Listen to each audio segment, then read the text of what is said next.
it made me chuckle when I made it. I didn't even mean for that to be the thumbnail, but it just made me chuckle. So that's the thumbnail.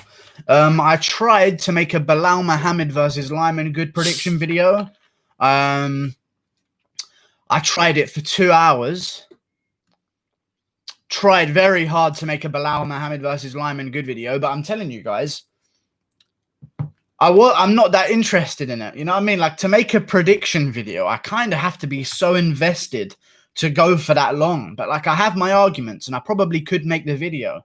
I just don't want to put out some fucking where you can tell that I really don't care that much. And I'm kind of, I don't know. I was just trying to oversell the fight and I felt like gimmicky. So I just deleted the fucking recordings. I'm not putting it up. I ain't putting up second grade content. We're going live for 2 fucking hours. How's it going? Calvin Kattar. Well, how's it going, dude? I'm going to pour some Pepsi to begin the ceremony of chilling with my MMA friends. You look gay. What the fuck?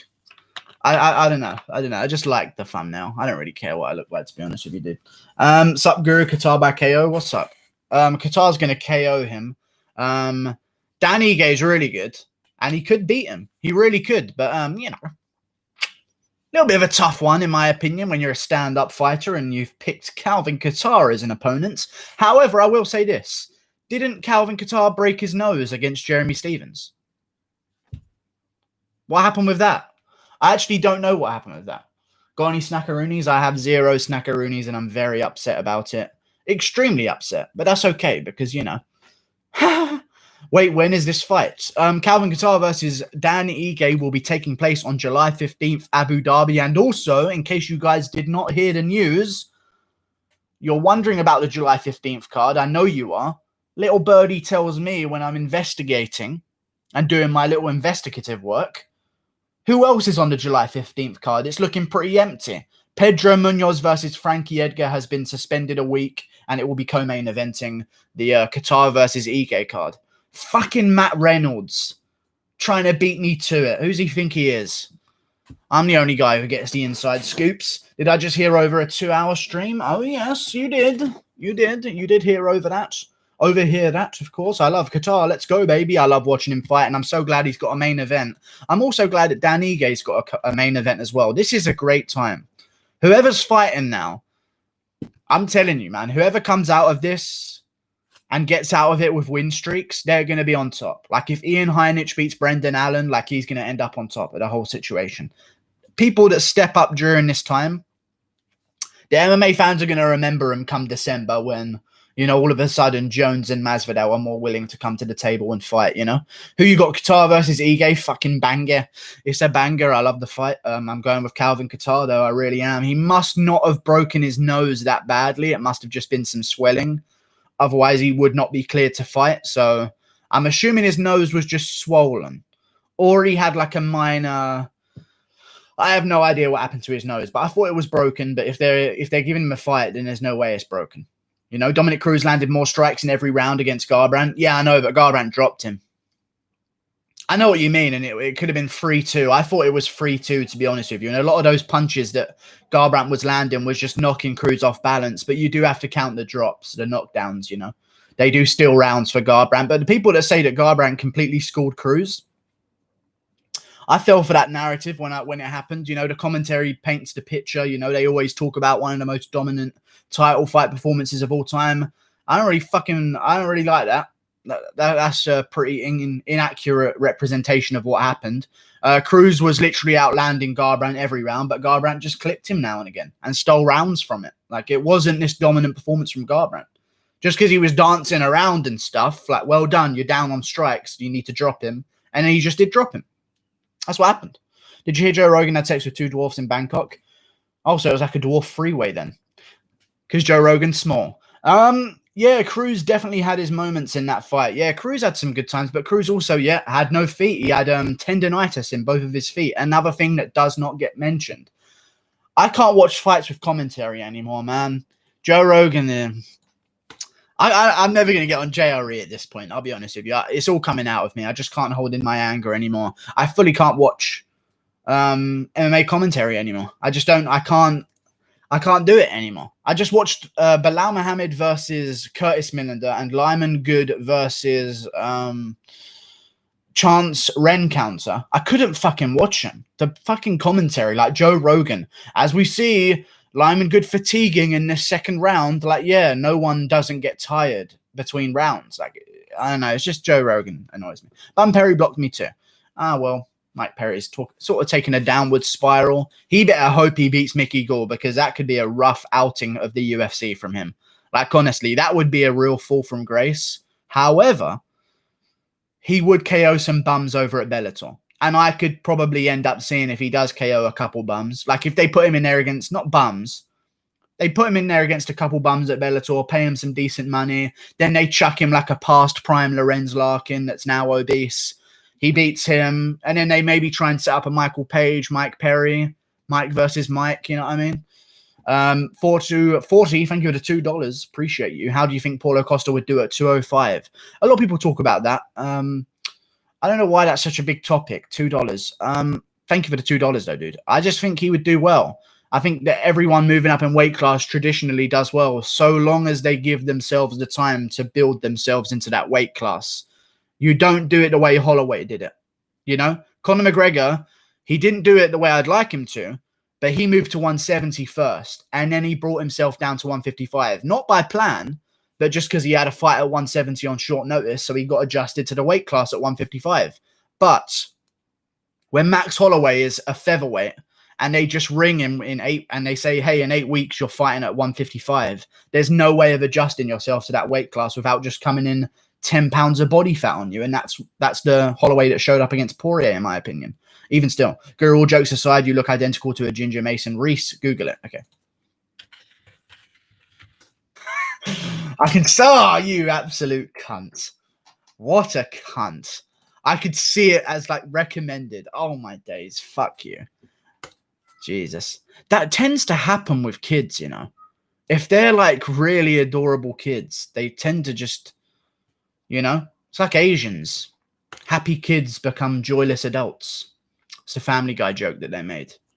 I know there's a little bit of substance to it, you know. Guru, I saw you and Johnny Eduardo playing touch butt in the park. He's not a dork, though, so it didn't happen. Thanks. Thank you very much. I don't know what you're saying. Thanks, Bob. Thank you very much. I appreciate you. Racist. It's not. It's a Family Guy joke. I was just voicing racism through me. I'm just a messenger. Okay? I'm joking. $2. Flurification. I got laid last night. Cheers. Good stuff, dude. Overrated, or did you enjoy yourself? Poor Kevin McAllister. Kevin McAllister. Where do I know that name? Home Alone. There you go. What's his? Oh yeah, he definitely got touched up. There's no way. Kids don't make it out of Hollywood like that. You see the guy that was in the Goonies as well. I can't remember his name, but he got all manner of things done. I don't understand. It's just weird. What a strange world we live in. MMA Guru is Augustus Gloop. Augustus Gloop. Thank you very much. Who do you think will headline July 18th, Guru? There already is a headliner for July 18th. No, there isn't. Interesting. Let me see who's on the card for July 18th so far. I'm pretty sure there is a headliner. There might not be, but we do need some fights on that card. I know why I'm raising one eyebrow again. I need to stop doing that because I can feel it permanently staying upwards afterwards. It doesn't immediately return to its normal position. July 18th is Davison Figueiredo versus Joseph Benavidez too. Already got a headliner. God. Fig versus Ben. Zombie Ortega at 252. Oh, that'd be a good one. That would be stupid because I'd like it to be a main event. I know what you're doing. Trying to get Zabit in another 3-rounder. Not going to work. Not going to work. I will not stand for it. Zabit's next fight and any title elimination bout, in my opinion, should be for 5 rounds. Oh, well. Last time I was in Guru's chat, I was drunk and showed out of my tears. What a whore. I love how people go against a guy like Hooker and Ige their next fight after a close fight that people thought they lost, but it was close. I know, it's crazy. But Ige's one was a little bit more clear, in my opinion, to Edson Barboza, just based on rounds, you know. But it was a scrap. It was a razor close fight. I can, like, judge with the way the judges are, you can't be shocked by it. I wasn't shocked like I was Reyes Jones. You know what I mean? Like, I was like, it's close though, you know. But oh well. Cunt is a sharp word. Only when you pronounce the T at the end, which I just did. Barboza got robbed. Yeah, I thought Barboza won the first 2 rounds. But, you know, that 3rd round was good from Ige. Listen, Ige had some moments. I'm just glad that he's getting in there again quickly, because it shows that Ige is not like, right, I've got this win versus Barboza, I'm just going to sit out and see what happens now. I think he knows that he's going to try and ride the momentum and just remove the sour taste from our mouths. And he has done by stepping up for a main event. He's a fucking G. I like Ige. He's good. Ige's fucking good, man. Win or lose, he'll be in the mix. Oh, yeah, definitely. I don't like his age, though, and I don't like a lot of these guys' age. I eventually find out it really does kind of annoy me. I think Dan Ige's a little bit younger. Still 28, though. He's young. He's young. He's got time, but I'm just... Like, get into the game earlier, would you? Like, there's soon going to be a time when everyone is 25 in the rankings. You know what I mean? It's going to get to that point soon. And then you look at Calvin Kattar. I think he's 31 right now. Like, it's just... I hate seeing guys get to the rankings and just, like, starting to trail out of their prime. Don't like that. That night had so many robberies, it felt closer, yeah. How do you see Ortega versus Zombie going? I think Zombie's going to beat him. I like Ortega's chances, though. He's got power. He's been out for a long time, though. Korean Zombie had a great performance against Frankie Edgar. So did Brian Ortega, don't get me wrong. But, you know, Korean Zombie is... You know, I just think he's a bit better than Brian Ortega on the feet. And I don't see Brian Ortega being able to take guys down. Brian Ortega, in my opinion, has to be better than you on the feet. And even if he isn't better than you on the feet, like against Clay Guida, if you look at Brian Ortega's fights, I've said this for a long time, and I said it when he was going to fight Holloway, little bit of good moments happen sometimes, you know? They just do sometimes. You know, sometimes you're losing to Clay Guida and you just happen to land the knee and the uppercut. You know, that does happen. Can the Carpenter win? Is that Clay Guida? I don't even know who the Carpenter is, to be honest with you. I've heard the nickname, but... The Carpenter MMA. Clay Guida, yes it is. Right. I don't think he wins versus Bobby Green. I like Clay Guida, but, you know, in his last performance against Jim Miller, he just seemed... He seems a little bit not good enough, in my opinion. You know? Like, he doesn't have it anymore. That the chin is not quite there anymore. You can see it in the way he reacts to certain shots. I just feel as though Bobby Green's going to just slowly outpoint him over 3 rounds. Zabit versus Yair should main event August 8th. Zabit Yair is main event in August 29th, I believe. August 29th. Zabit versus Yair. I think that's already been in the works. Brian Ortega is overrated. I've just always thought so. You know, like just because a guy gets a submission twice in his UFC career does not mean that any time anyone ends up in that position, they end up getting choked out. It's the Joe Rogan effect. He makes a clip on YouTube talking about how good they are. All of a sudden, everyone's on board. Like they just forget what they're watching. I watched Clay Guida beat Brian Ortega for the majority of the fight. You know, I watched Moicano beating Brian Ortega for the majority of the fight. I didn't watch Moicano dive for the shittiest takedown I've seen in a long time and get guillotined. But, you know, I'm seeing what's going on before the finish. A finish doesn't tell the tale of a fight whatsoever. Joe Rogan is a sodomy-driven midget. Okay. See my comment on the Iaquinta jury free fight? Okay. Al Iaquinta type. Mine was Jury versus Al Iaquinta. This was the Ultimate Fighter, wasn't it? Tough free fight. There you go. Nice. 2 real estate agents fighting. Oh my god, all of my fans are here. How is Miles 5'11"? He looks 6'3" in this video. Oh yeah, he does look. What the fuck? Yeah, he does look tall, but Al Iaquinta has a really wide base. You see that a lot of guys. Same with Anthony Smith. Like, he looked the same height as Glover Teixeira almost, but it's just the base, you know. Same with Aljamain Sterling. Looks a lot smaller when he's spread out, you know. Thoughts on Perry versus Gall? I think it's an amazing fight. One thing you can't take away from Perry, even if you think his striking is a little bit emotional and reckless, even if you think his chin might not be there anymore, even if you think that maybe his cardio is not the best in the world, his takedown defense is second to none. He's got the strongest core. Maybe not ever. But, like, he's got one of them. He's up there with a lot of guys. Like, his takedown defense, it isn't even technically sound. He's just really strong. Like, I don't see Mickey Gall taking him down. I think Mickey Gall is a good welterweight addition. I'd love for Mickey Gall to somehow get it done, but I think that Perry's going to stuff a couple takedowns. Mickey's going to look a little bit, you know, demotivated by the fact that his takedowns have been stuffed, and then all of a sudden, Perry's going to KO him. That's my opinion. What happens to the Max if he loses? He just takes on the next up-and-comer, probably the loser of Yair versus Zabit. Hopefully it's Zabit. That way Holloway gets a free win. Also, Holloway's probably got a better chance of having UFC Hawaii if it's a fight night. Because fight nights and pay-per-views are two completely different situations. Because when you're doing a pay-per-view in Hawaii, I don't think they can ever do a pay-per-view in Hawaii because of the time zones. Like, it's going to be awkward for the residents there compared to the citizens around the world. Like, when you do your pay-per-views in America, it's kind of like everyone gets used to the time. But when you do a fight night, you can get a little bit weird with the timing. You know what I mean? Lobov Night Trilogy. Yeah, we don't need that one. But it could happen. Listen, Lobov is always going to make money in his career. I feel like he should just start his own gym or some shit, you know? Russian Hammer MMA. Why Savage? Top 5 penises in the UFC. That's not going to be answered, but Cyborg's number 1. So it is going to get answered. Did you play Spider-Man on PS4? If so, are you excited for Miles Morales Spider-Man? No, I didn't play Spider-Man on PS4. I heard it was good, but no, I haven't played any of the Spider-Man games since like 2 back in the day. You know what I mean? Those were good games. Can't wait to see Ige out cold.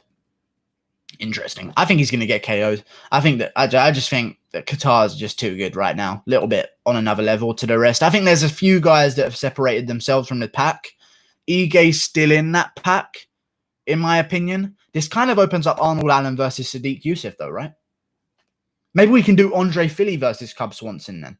Andre Philly, Cub Swanson, Sadiq Youssef, Arnold Allen, Dan Ige versus Calvin Kattar. Winner of Burgos versus Emmett takes on... If Ortega wins against Korean Zombie, they're not going to give him a title shot. So, you know, they maybe make that match there. Who knows? There's some good fights, though. I'm liking them. Will the UFC keep the smaller cage? I don't know. Probably not. I don't think so. Because Dana White broke it down. He said it's good to keep the smaller cage because, well, he said it's delusional that it makes more entertaining fights. Even though that's literally a fact. It's going to make more entertaining fights. But I think he's explained it very well in terms of getting lighting above it, making sure that everyone in a big arena can see inside the cage. Like, there's a lot of benefits to having a big stage in the middle, you know, otherwise it's near enough invisible to the guys sitting in the nosebleeds, you know what I mean? So there are a lot of benefits regardless of the fighters' performances in having a bigger cage. So I think they're going to go back to a bigger cage. Do I think they're going to go back to the same size? They might trim a couple meters off for a couple 5% increase on entertainment value. Who knows? Perry looked good against Oliveira and Luke. He should murk Gall, but he's crazy, so he'll probably get choked out. I don't know what's going to happen. I don't know. I could actually see Perry winning by slam KO. I could see that happening. If I had to make a real specific prediction, I think there's going to be a big slam and Perry's going to KO Mickey Gall from it. I think Gall's going to end up shooting to pull guard or pull into certain positions. And then Perry's just going to lift him up and slam him. I could see that happening and then finish with ground and pound. If you were a UFC fighter, what would your walkout music be? I don't know. But if I was fighting in London, I'd want like the Churchill speech playing. You know? Fight them on the beaches. We will fight them in the landing grounds. I'd like that echoing through the arena. And then I come out to the fucking air raid sirens. Hopefully I'm fighting like a German fighter. So like me versus Nasrat Hakparast or something. You know what I mean? Catch weight of 210. Or 220, to be honest. I can't make 210. Go, do you work out today? I did. Actually, I did. I did 2 sets of 20 on the bench. And then 1 set of 36 at the end. For no reason. I don't know why I changed it to 36. I just thought I'm just going to go till I get tired and then I'll go back in. That would be a very Mike Perry style KO. It would be. Say about the slam in your prediction video so you look like a boss if you're right. Yeah, I'll probably go for it. I said this at the start of the stream. Now that everyone else is here, I was trying to make prediction videos today. I got no sleep last night and I just I don't have the energy. You know? I don't have the excitement.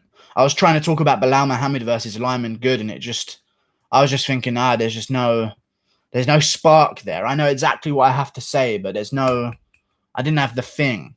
You know the thing. You all know who the vote mirror drum. You ain't black.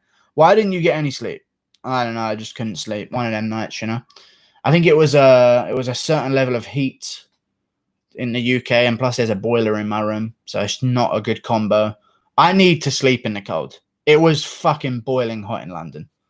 Kattar versus Ige, what do you think? It's a good matchup. I think Kattar's going to beat him, but I'm glad that they're getting the main event spot with a solid co-main, which I told you it needed. And it's now got Edgar versus Munoz as the co-main event. It was too hot in London last night. It's true. It was fucking boiling. I don't know what happened, but it was boiling, and there's a boiler in my room. So it just doubles up the cooking motion, you know? I just couldn't sleep. I even had a fan on me, but it was just blowing hot air. So I was like, okay, I'm just gonna watch videos and not sleep. That's what you got to do when your brain doesn't let you sleep. You're going to go, okay, fucker, you'll suffer with me tomorrow. I'm not sleeping. That's what you do when your brain's not letting you sleep within half an hour of closing your eyes. You tell it, no, I'm in fucking control. We're not sleeping then, you fucking bitch. I don't know if anyone else has these swearing conversations with their own brain, but, you know, it's what I do. It's boiling today too. Yeah, but I'll be better today because I didn't sleep yesterday, so I'll have to sleep. You know what I mean? Guru, you're a snowflake. Do not call me such a thing. Video after this, no video. Tried to make it. Didn't have the spark, man. Didn't have the spark. I wanted to talk about Roosevelt Roberts versus Jim Miller. I just couldn't do it. I don't know what happened. I turned on the video recording, and I was just looking at myself. I don't know what it was. I didn't care enough today. It was weird. Guru Dad took him on a silent car ride that makes him sleep in the boiler room. I know, it's just absolute torture throughout my life. It's called melatonin. Get it at CVS. Okay. Just think about the word Swahili. Swahili. Do you mean the Swahili on the Swahili coast? Said the Swahili on the Swahili coast. We're going to be called Swahili and sell Swahili on the Swahili coast. Said the Swahili on the Swahili coast. Where's that from? Fuck, that's in my head. Then they've got spices. Oh, history of the world. There you go. No video, so 2-hour stream. Yes, indeed, 2-hour stream. This one will get uploaded. I've got 20 on Blaydes, Hooker Burns until 410 back. How's that? I would never bet on main events. I mean, I chucked a cheeky one on Calvillo, but main events, I wouldn't bet on Blaydes. That doesn't make much sense to me. I like prelim favorites. You know, like low main card level favorites, because when the skill level is lower, when you're slightly better than someone, it shows way more, you know? When your average skill level's lower, differences in skill are way more obvious. Whereas if they're both elite level, differences in skill can be overcame and adjusted to, you know what I mean? So I like going for guys that aren't the best in the world, you know? Which is why I guess I picked the last main event, because, you know, they're basically amateur fighters. Cynthia Calvillo and Jessica Eye. Chris Jackson, does DC cry if he loses to Stipe? Probably. It'll be sad to see, but, you know, we'll see what happens. Both logos smoke a fat joint, you'll sleep like a baby. That's not how it works. Hey, this one's getting uploaded, boys. Time to wreck Guru with fake names. Okay, here we go. Here we fucking go. Roosevelt by finish. I think he'll get it done by TKO. I know that's not... Actually, I don't think he'll get it done by TKO. I think he'll get it done by decision, but I think he's going to beat up Jim Miller for a bit. And then if he does get the Frivola fight afterwards, listen, Roosevelt Roberts, bout money on his chest is about money. Like, these fighters need to start realizing how to manage themselves as a business entity, because they get to the top and they start whinging about not having good contracts. But Jesus, Roosevelt Roberts is doing it the right way. He's not beating guys and then screaming for top 15 opponents right away while he's still on this first 5-fight contract, making 16 to show 16 to fucking win. He's not doing that. He's taking his time. He beat Brock Weaver. He wants Matt Frivola. He takes on Jim Miller. He's going to take on Matt Frivola afterwards. I wouldn't be surprised if he, again, doesn't look for someone inside the rankings after that as well. I like it, man. It's a good move from Roosevelt Roberts, especially because he's a young guy. He knows he's got time. Let me see how much he's making. So he's a lightweight, which probably means he signed 10 for 10, maybe 12 for 12. I think he would have signed 12 for 12. Featherweights make 10 for 10 on their debuts. So let's see here. But he's also contender series, guys. So he probably signed for 20 for 20. So 20 for 20, Daryl Horcher. 22-22, Thomas Gifford. 24 to show against Vince Piquel. Lost because Vince Piquel's underrated. 26-26 Yakovlev, 28-28 Weaver, or 26-26 Weaver. Now he's going to make 28 for 28. Then he's going to make 30 for 30 against Matt Favola, probably win that one as well. Then he'll renegotiate to probably a 40 for 40 or something. Like, these guys need to take their money. $10 from Bob. Beautiful morning to be working on the roof this morning, Guru. Will Roxanne win? If so, will she let me sniff the words that while uploading this VOD, I'm not going to risk saying the English colloquialism for the female undergarments. Thank you, Bob, for the New Zealand $10. I don't know if she's going to let you do that, but I think she is going to win. I think Roxanne Modafferi wins, definitely. Noodles, $1.99. How many times do I teach you this lesson, old man? I don't know. If the lesson is you giving me money, I'm coming to class every fucking day. You're a great teacher if that's the case. But thank you for the money, dude. Noodles, $2 and 10 New Zealand buckaroonies from Bob. Fucking dingoes, mate. Guru will ban this because he can't take criticism. Stop spamming, dude. I will actually ban you if you spam. It's not even because of that. If Aldo loses, he's done at 135. Okay, you're just spamming them. Out you go. Opinion on Jotko training in Poland with Thai. That is a good one. I almost got done by that one. I need to read Will A first to distinguish it from the other comments, but I don't see the names. Guru, your story about your dad's allergic reaction, you accidentally injecting yourself with the rescue med was funny. I'm not trying to have fun at your expense, but thanks for sharing the story. Thank you very much. I did inject myself with $50. Alejandro Sanchez just won 5K today. Here you go. Feel like being nice. Take off your beanie now. That's not going to happen, and you've already handed over the cash. I'm sorry, but thank you for the $50, Alejandro Sanchez. You knew the beanie would not come off because you've asked me before if you donated 1,000. Would I take off the beanie? It's not going to happen. I'm sorry. But thank you for the $50, Alejandro Sanchez. What a guy. What a fucking guy winning 5K today. How did you win 5K today? What event was on today? Robot Wars? What are you betting on to make 5K today? Or did you just win a raffle? I don't know. That's weird. But thank you anyway for the $50, Alejandro Sanchez. Appreciate it a lot. Did you know most fighters probably cry after they lose? Yeah, but, most fighters don't get forcibly interviewed by Joe Rogan after being KO'd. Good though. Do I order the beanies? They will be coming out soon. I will be making merch. I think it'll be funny. I'll probably end up giving some away as well. I talked about this in my last stream, but seeing as this VOD is being uploaded, I'll talk about it on this as well. I want to do like a betting competition where I don't want to encourage betting, but a lot of people do bet when they watch my Full Fight Companions. If you're putting down parlays, I want to do like a 4 underdog parlay. And if you get 4 underdogs on a card, all correct, I'll give you like a bit of much. I don't really want to sell them. There's a bit much money right now. And there's a lot of people without it. Guru, did you know Joe Rogan had Drew Peacock on his podcast? That's crazy. Jackson, you're going to have to respond or be quiet. You scared of saying no? Got kissed in JRE podcast after getting KO? Yeah. I don't know what that means, but yeah. Alejandro Sanchez, can you teach me options of trading or give me signals I'll pay? If Aldo loses, he is done at 135, and if he goes back to 145, who do you want him to fight? Oh, he did it at trading, stock trading. Good job, dude. Why are you ignoring bloopers? He's not here. Unless he is here, in which case I'm not ignoring him. Shut up. I got 9 out of 10 last week. De Rosa fucked me. De Rosa. Who picked Mark De La Rosa in that fight? Come on. Mark De La Rosa is absolute garbage. Your comedy jokes in that video were good also. I don't remember my comedy jokes. Oh, yeah, when I was reading out the jokes. I haven't added to them. John Jones is far more superior than Dominic Reyes. Really? Losers are better than the winners? Fucking crazy. Cody and Yan, who do you think would win? I think Yan would win. He'd force the engagements out of Cody. This is my same thing for Emmett versus Burgos. When you force the big shot out of someone, you fight ready for the big shot to come. You don't fight looking to avoid the big shot, because when you fight looking to avoid the big shot, you're always on the outside off balance and you're going to get KO'd that way.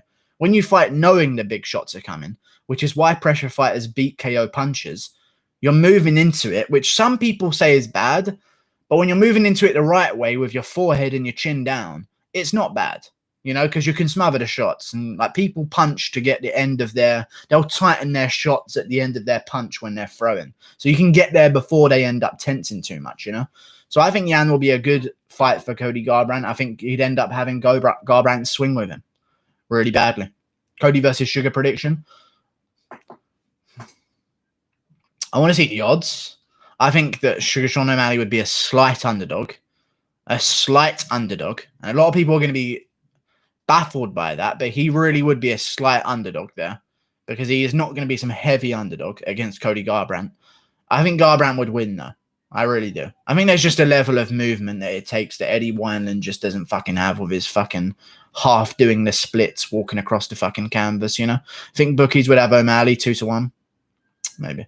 Expect bloopers. I don't know where he is. Lol, Nick.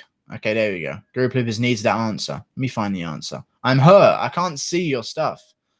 Guru, did you see the Khabib's latest post? Scaring me. I did not see Khabib's latest post. On Instagram? Let's find out what Khabib's latest fucking post is then. Khabib Abdulmanapovich Nurmagomedov. His latest post is all in Russian. I don't understand a fucking word of it, so never mind. Here's another one.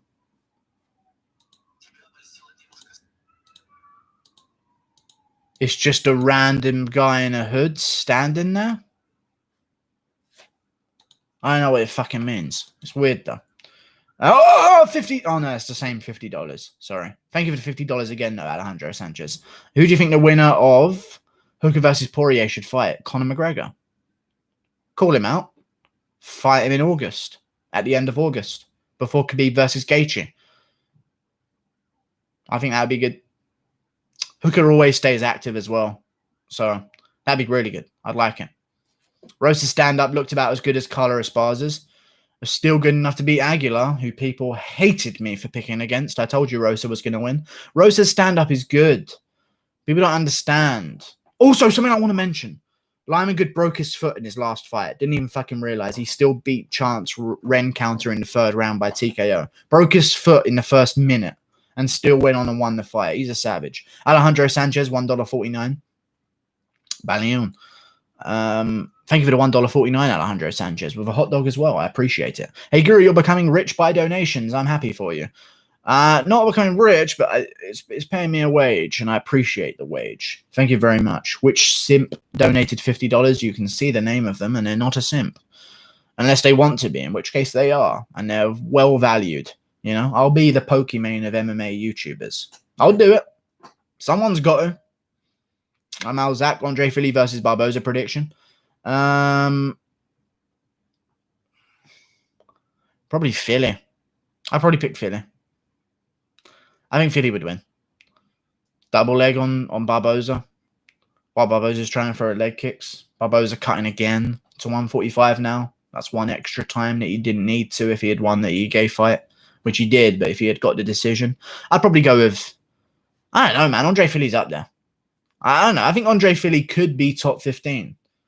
But he just hasn't strung together those wins. Because when you look at the guys that Andre Philly has lost to, I mean, name a fucking bad fighter on that list. Look, Andre Philly's resume. When you really rank him in the division, I know they rank him outside the top 15, but he is losing to these guys when they're on the come-up. You know, the split decision to Michael Johnson is kind of whatever. It's also Michael Johnson, so whatever. But then he beat Miles Jury. Then he beat Shayman Moraes, dominated him. Then he beat Charles Jourdain pretty convincingly. He says a split decision, but it really was 2-1 pretty clearly in my opinion, but close.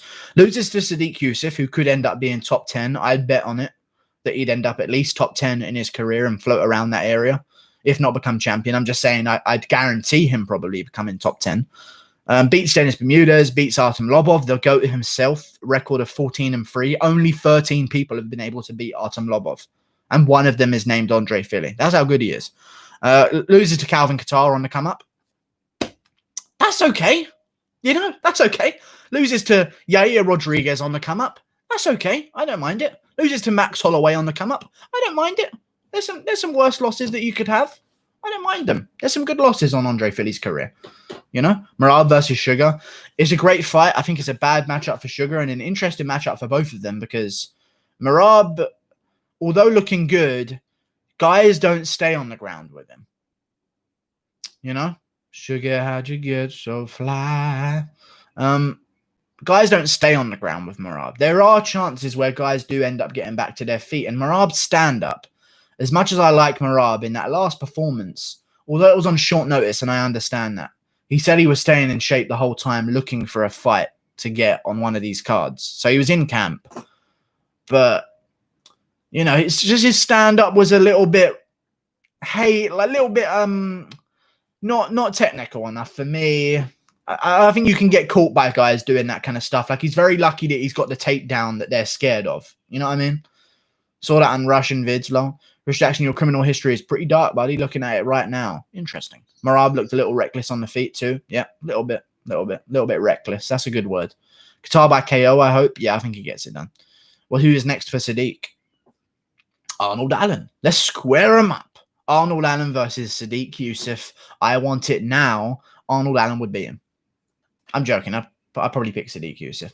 Unless Arnold Allen's a juicy underdog. But that's a close fight. Really close. He took it personal. It was a joke, but if he wants to get in his feelings, he can. I don't know what's going on in the chat right now. I don't remember the fight that well, but I think Philly. I don't know what's going on. Yeah, I'm really interested to see Sugar's takedown defense and ground game tested. Yes, I want to see it as well. I think he's actually going to do really good on the ground because he trains it like heavily. Like I always see on his videos of like his camps, like he's constantly in gi, out of gi, training with good guys, Tiquinho Mendes, all those guys. It's just, I don't know. I like the way his career is going. I don't think they're going to give him thingy yet. I really don't.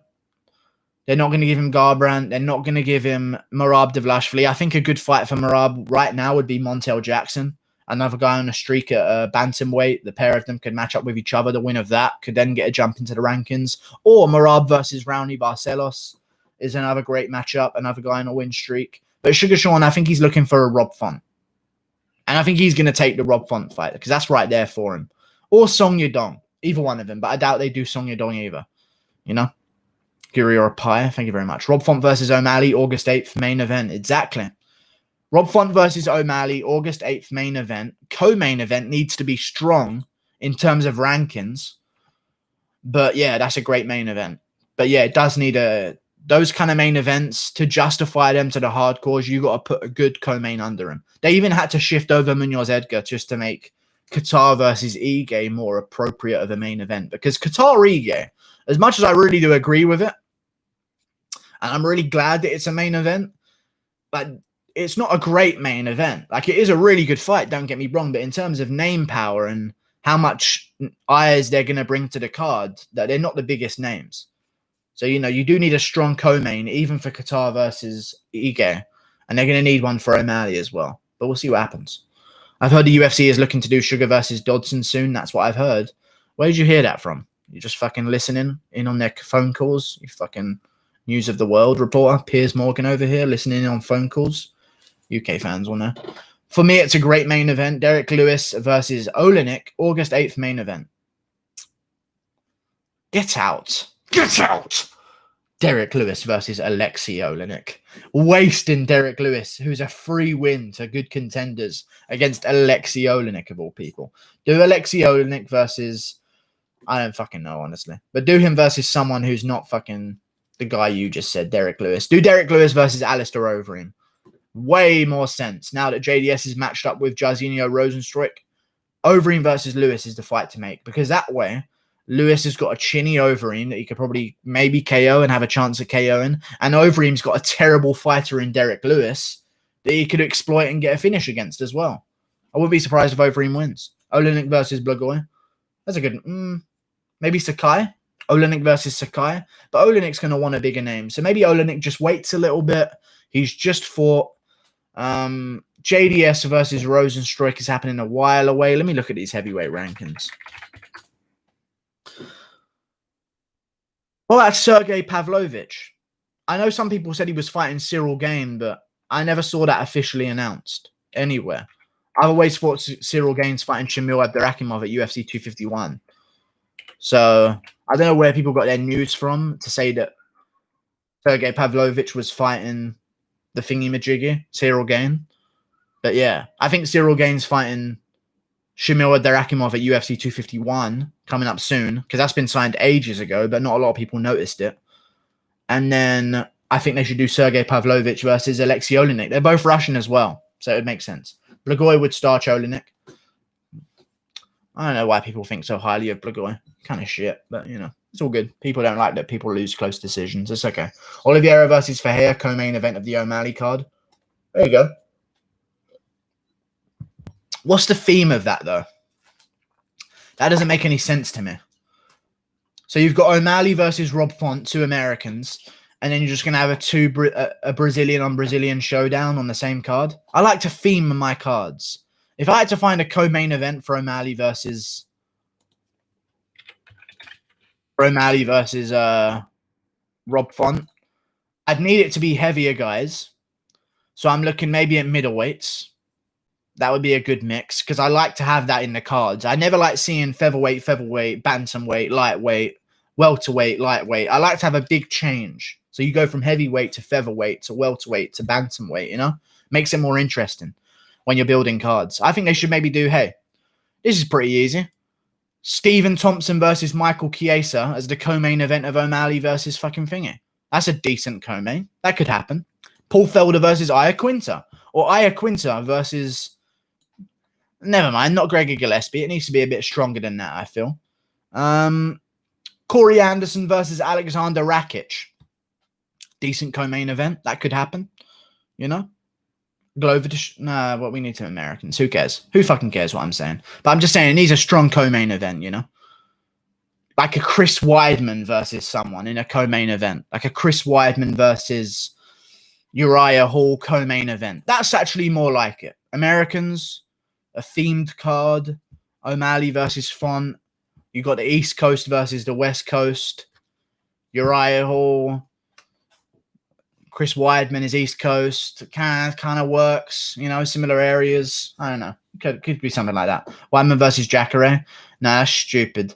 Stupid idea. They just fought each other. They wouldn't risk making that rematch straight away again. If you rematched each other too quickly, you ruin the potential of having the anticipation in the future. I'm interested to see what Holloway does in the rematch. He needs to be more aggressive and check leg kicks. Yeah.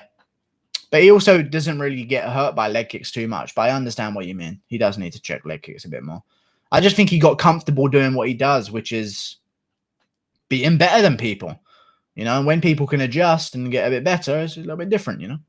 These two want to plow all summer and return in early autumn, September. We wish them good luck. And about my future, I'll make a statement soon. I don't know what the fuck you're talking about. But yeah, 2 more wins and O'Malley is a bigger draw than John Jones and Masvidal confirmed. Yes, it's true. It's true. It probably will happen. I mean, he's already got more Instagram followers than Darren Till. Actually, has Sean O'Malley got... Let me just check something. I think he might have 1 million right now. Sugar... Sean MMA. 991K. 991K, sorry. I mean, that's close. That's very close.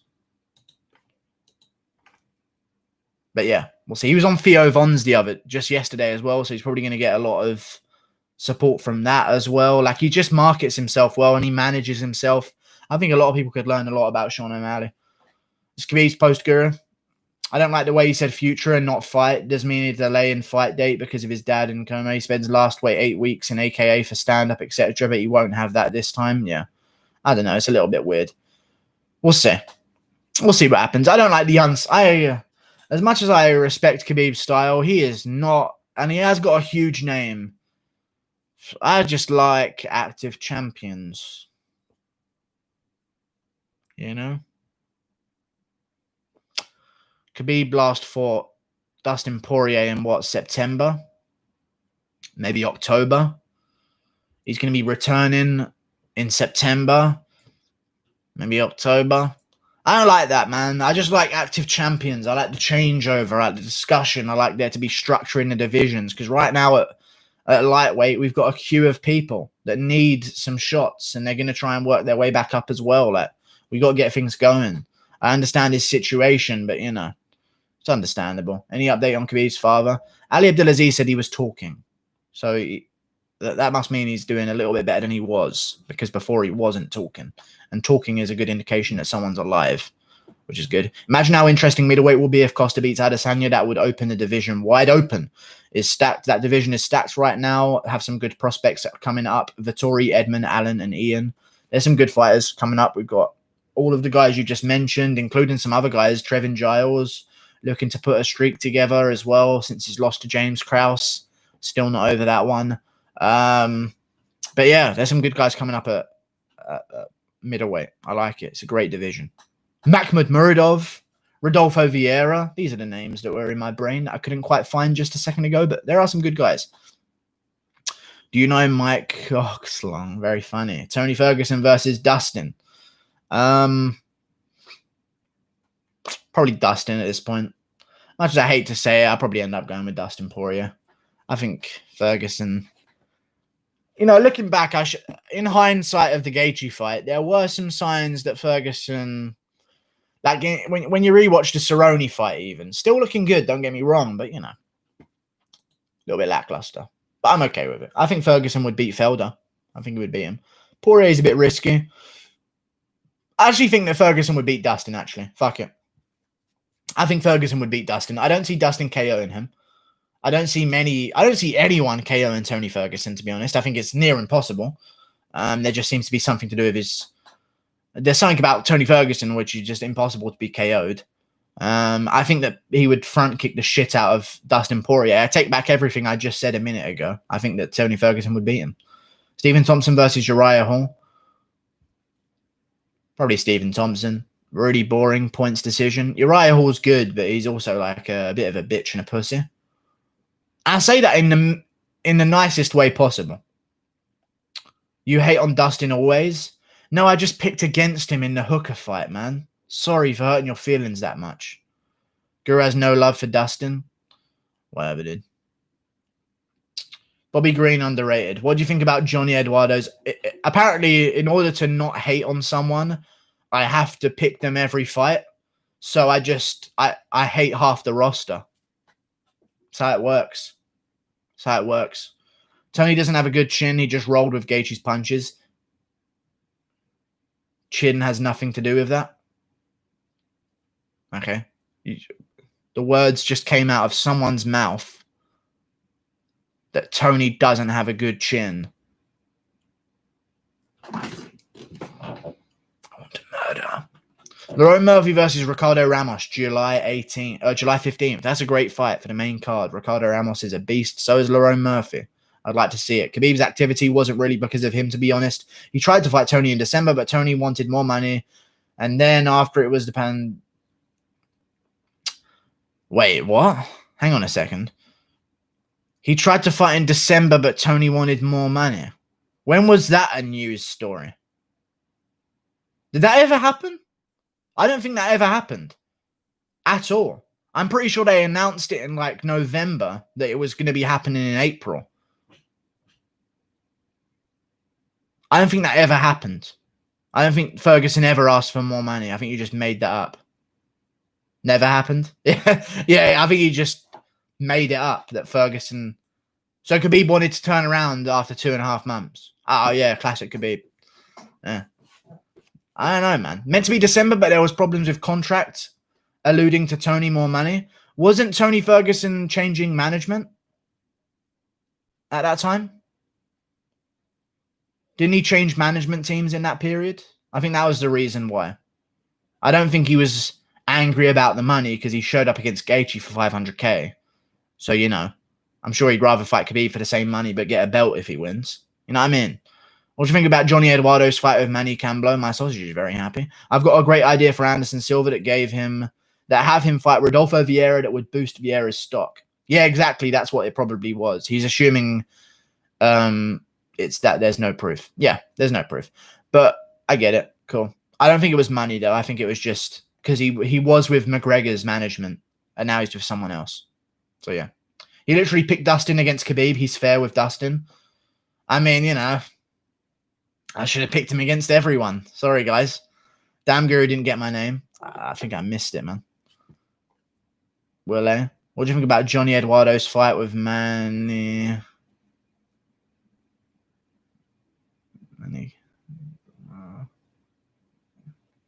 I don't get it. I don't get that name. My fucking plaster's peeling off. Dustin is going to finish Dan like very easily. Dan Hooker is overrated in his last fight. He barely won. Okay. He got rocked bad too. Dustin KO 4th round. Okay. Last comment, Guru, please. You would pick Dustin in the 4th to finish it rather than the first 2 rounds? That's interesting to me. I think if Dustin's going to win, it's going to be with a lead left hook in like the first round or the second round. I think as the fight goes on, it's gonna favor Hooker, who's a bit fresher, to be honest with you. Like, he hasn't taken the same damage as Poirier, you know. Hooker's jabs seal up eyes. His calf kicks leave people limping. I think in terms of investment, Hooker does a much better job than Poirier, especially with Hooker's calf kicks. With Poirier, who's a boxing heavy fighter that sits pretty heavy on his lead leg. You know, if Gaethje was going to the upper leg that much, then Hooker's going to go to the calf about 5 times. What round did Dustin finish Justin? Yeah, I know he's finished him in the 3rd and 4th, but he's fighting Hooker.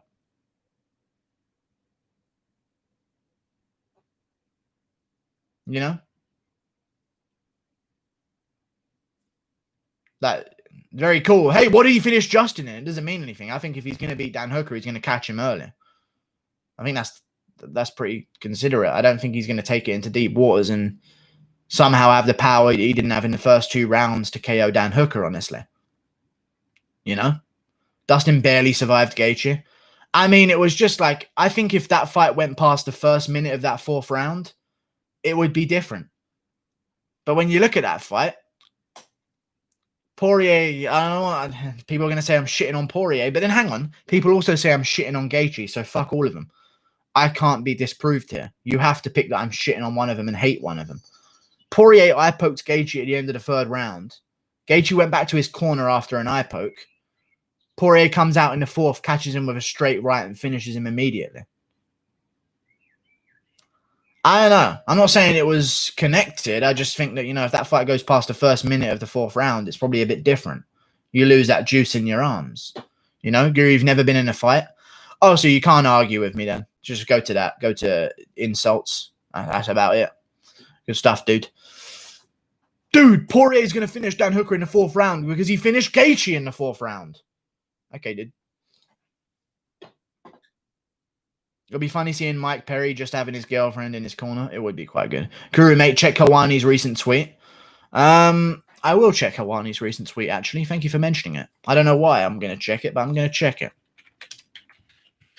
It's Ariel Hawani. Twitter. Man, Alexi... What just happened? Man, Olinik UFC receives signs and sends back his bout agreements the old-fashioned way. Respect.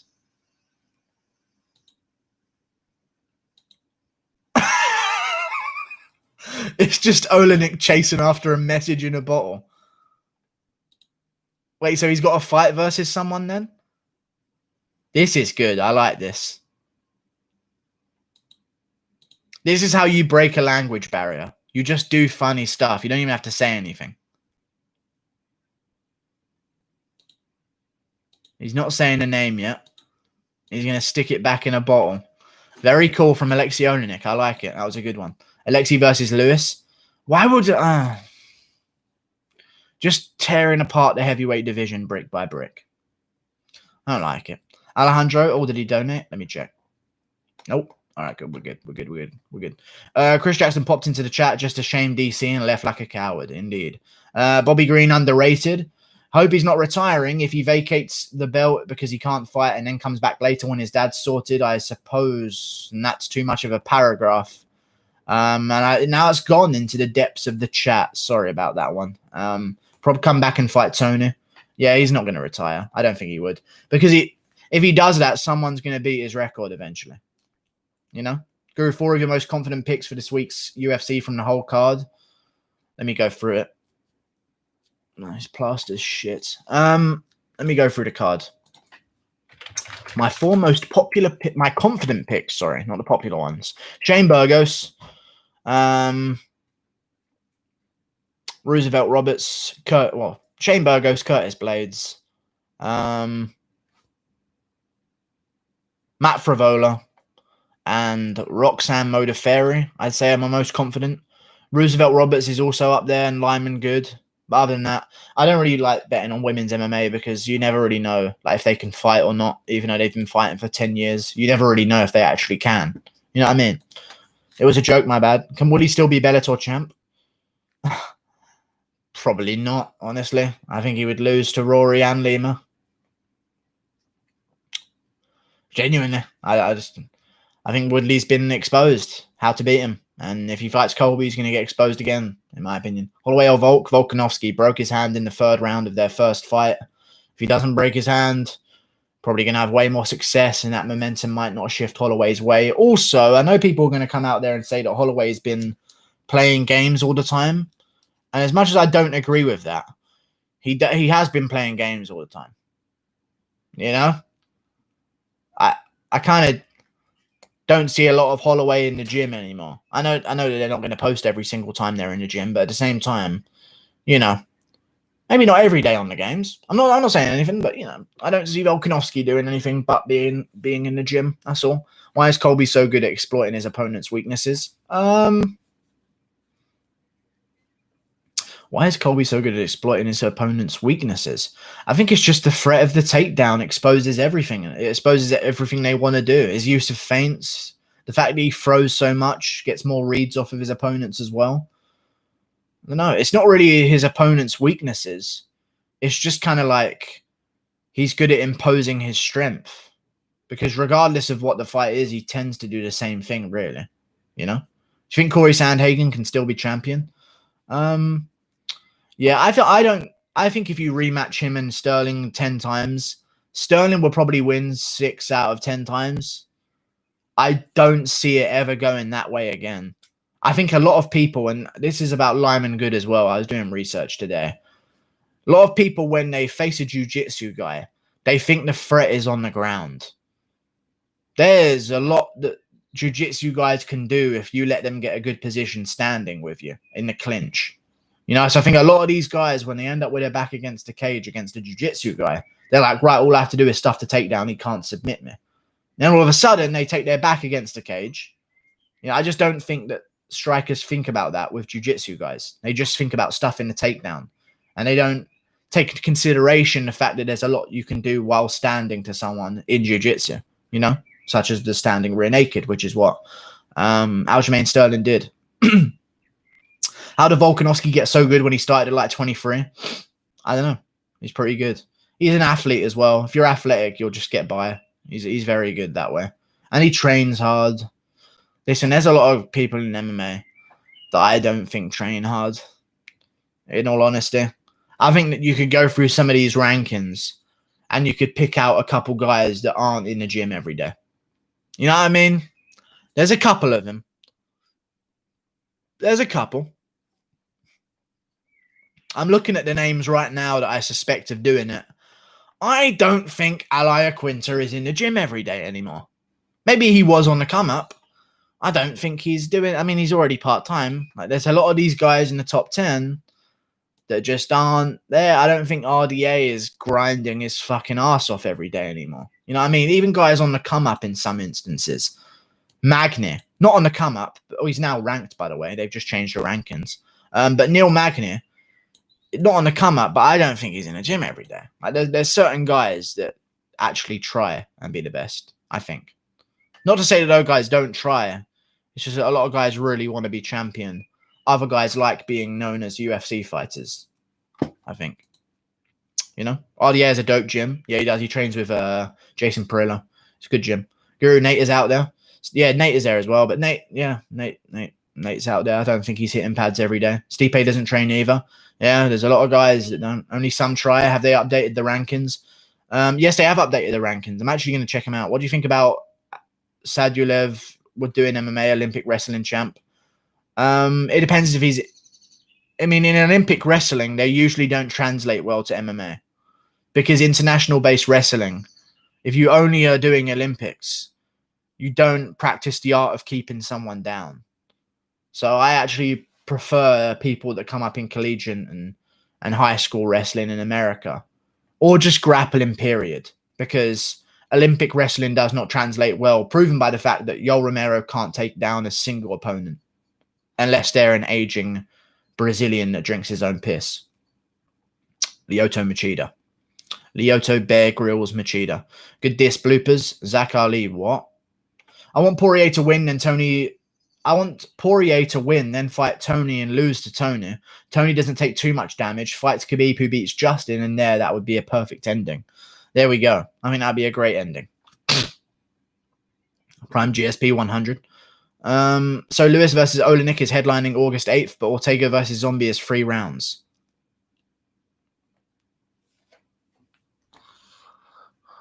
I just know what's happening.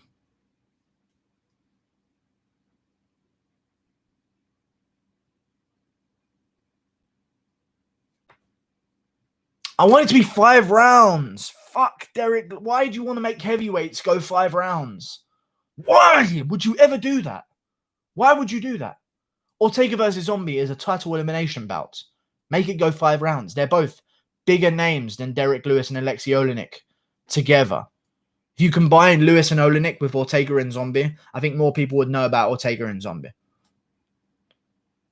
Fuck's sake, man. Fucking annoying. Frankie Edgar fight cancelled. It's not been cancelled. It's been postponed a week and will be on the co-main event of UFC July 15th, Fight Island, Kattar versus Ige. It's not cancelled.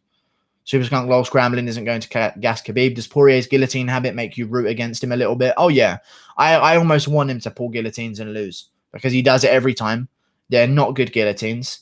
They're just not good guillotines, and they're not in ever. And I cannot do jiu-jitsu and see that. I mean, the one on Khabib was somewhat tight, but, you know, you got to really... To pull off a guillotine in MMA, and I've said this before about Poirier, you got to be really good to pull off a guillotine in MMA. A lot of guys in the top 10 might never get guillotined. Like, it's pretty easy to get out of if you know what you're doing. You know? You pass to side control, you get out of the entanglement of the legs, you try and get your fingers under and pry open some space for yourself. But if you just go to the opposite side of the way they're guillotining you, so if they're guillotining on your right, you want to be on their left. You want to be on this side with your head over that way. You know? You just angle yourself and pass into side control. As long as you don't resist the guillotine when they pull guard with it and go with them, the momentum will carry you into side control and you will escape it immediately. Even in half guard, you don't even have to get side control. You can get half guard and not get guillotined. It's very fucking difficult, man. You got to wrap up the waist with the legs if you're going to pull up a guillotine. But guys just don't get it done to him in the top. Lol, bro, you haven't been guillotined by anyone good if you think that. And then you aren't watching sports. I'm not talking about me. I'm talking about the elite level fighters. They don't get guillotined from side control. And they go straight for side control every single time someone pulls a guillotine on them. It happens so much in MMA. Not talking about me. I don't have to have done rounds and rounds of jiu-jitsu to understand that every time I see someone pull a guillotine, every fighter at an elite level does the exact same thing to escape it. I don't have to do it. I don't have to be a black belt in jiu-jitsu to understand that. Wonderboy Woodley guillotine. Yeah, that was weird, though. Woodley kind of stopped squeezing at one point. I think Woodley kind of let him out there as well. Because once you don't get it within the first 15 seconds, that shit's only... I didn't know you were talking about side control. Oh, then listen. I'm joking. That shit's only, like, squeezed for 15 seconds. You know? And then after that, you ain't going to get tighter after that. So if you haven't immediately guillotined them and put them out, I don't think it's going to happen. You're not going to gather the strength that you didn't have when you first tried to squeeze it. The second go is never going to be stronger than the first. You know what I mean? So once you don't get it, it's kind of like, okay, well, the strength is just going to go down from now.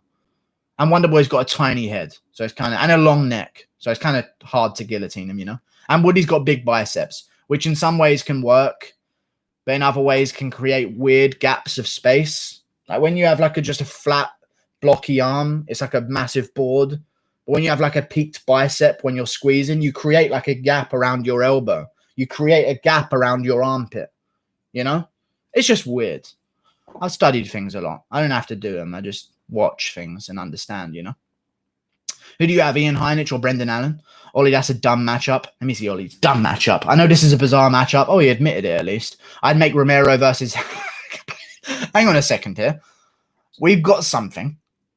I'd make Romero versus Akhmedov. Cannonier is still hurt. No, Cannonier said he would be back in August or September from his pectoral. He said he was already 90% or something. Not too long ago. I think actually a couple months ago, he said he was already 90%. I think like 2 months ago, Cannonier came out and said he's already 90%. I think he'll be ready to go for September. Here's what I think you do with Romero, and I've built a card around it. Actually, I think I've deleted the card. But even still, what you do with Romero, you stick him versus Cannonier on the main card of a pay-per-view. That's exactly what you do. It's easy. Easy pay-per-view. Very easy indeed. I like it very much so. Oh, listen, do you root for all British fighters? Nah, not really. I kind of do. I mean, it's just in me. I'm going to have to root for him a little bit. But I try not to let that dictate my predictions. You know? Like, I picked Allen to KO Tom Breeze in the first round. Just because I kind of knew that was going to happen. I could have just blindly gone with Tom Breeze.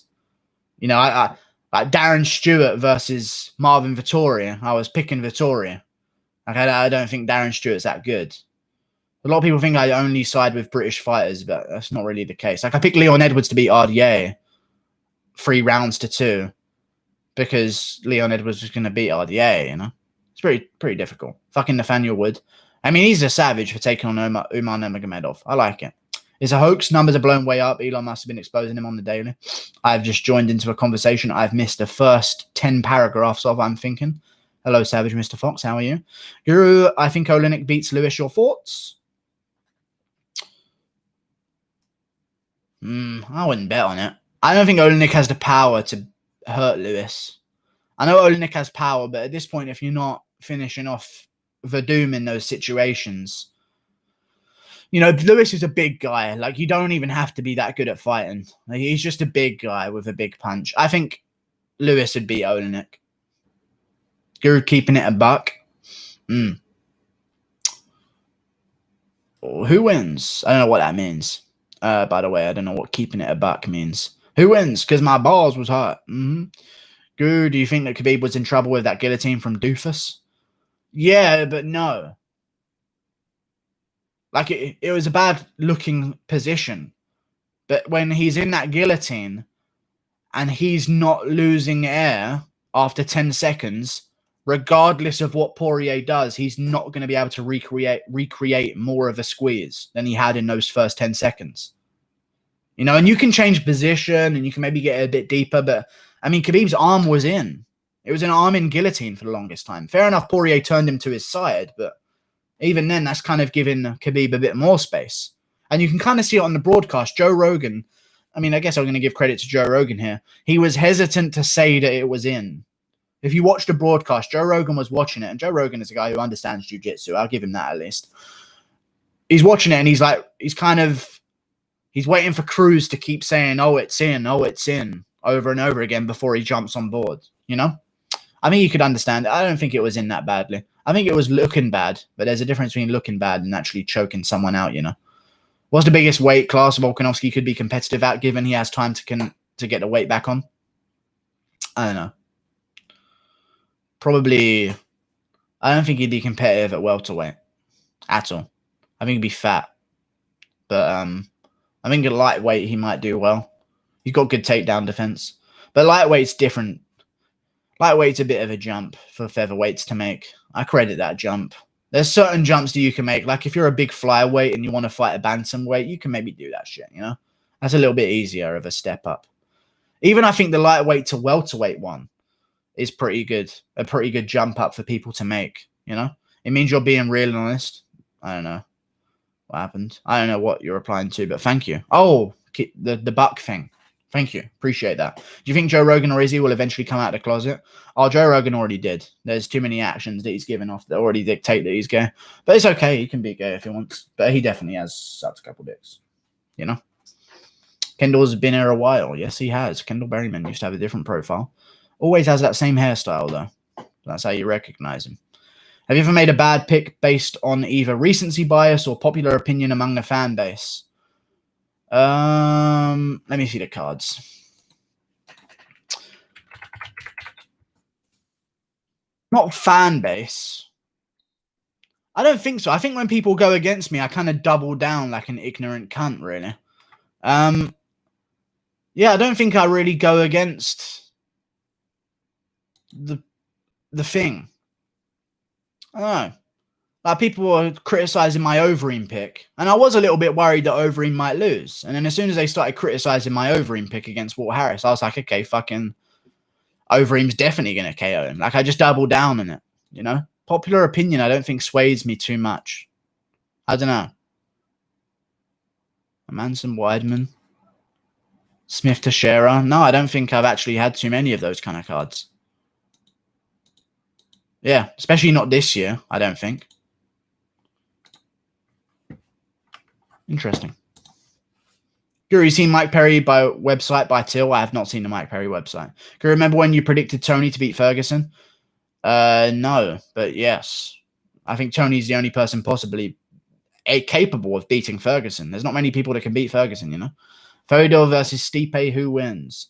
Stipe would KO Fedor with one punch. Probably a jab. Let's be real. Who's a dark horse at 185? I'd say Omari Akhmedov. Nobody talks about him. I talk about him. I think he's a beast. But at the same time, Vettori went to a draw with him. Even though I think that Akhmedov probably should have won that fight. It was close, don't get me wrong. But I think if there was going to be a winner, it was Omari Akhmedov. I'm not angry at a draw. But if there was going to be a winner, it'd be Omari Akhmedov, in my opinion. But yeah, Omari Akhmedov's a beast. He's really good. I don't think people understand how good of a win beating Ian Heinisch is, because he's very difficult to get past. I even kind of give Derek Brunson a bit of credit for that as well. Guru, did you buy that black t-shirt from Nate? No, I didn't. UFC has to sign more fighters? No, it doesn't. We'll just dilute our talent pools. It needs to sign more fighters in the right weight classes. We need more flyweights. We need more female flyweights. We need more female featherweights, and that's what we need. And I like Cheeto a lot. I think Sugar most likely KOs Vera, though. Yeah, I think that as well. I actually picked Marlon Vera as my dark horse because I wasn't 100% on board with O'Malley. But, you know, watching him do that to Wineland, like, a lot of guys can beat Wineland, but it's to make him look like an absolute chump. Like, you've got to be some kind of level. Like, there would be guys that are on hot streaks at bantamweight that would beat Wineland by a close decision. You know what I mean? Like, if Montel Jackson fought Wineland, I wouldn't be 100% sure he would KO him. But I would be with O'Malley, you know? Just different stuff. Like, if Marab fought Wineland, I think Marab would probably 30-27 decision him. You know? Different stuff. Guru, search MikePerryIsABum.com. Okay. Mike Perry is a bum.com.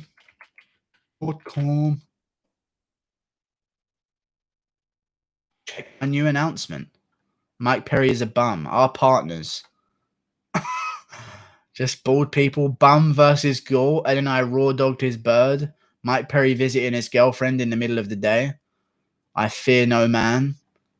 Darren Till platter than Mike Perry. What the fuck is going on with Darren Till? He just... I think he wins Instagram recently. Calling Mike Perry a bum. That wasn't me. It was Darren Till free. I mean, it's interesting, you know. Dumb and Dumber with Brendan Schaub and Mike Perry. That's nice. I mean, there's some good memes, dude. Nice meme, boys. I like it. And he's got like a scrolling page of Mike Perry being beaten in fight. That's funny, man. I like it. That's a good one. Who can bantamweight can currently beat O'Malley? Savage, I think so, yeah. Jim Miller going to beat Roberts. Marab destroys O'Malley. I don't think Jim Miller wins. Marab destroys O'Malley, probably even finishes him. And yeah, he's flashy and potential, but still very green.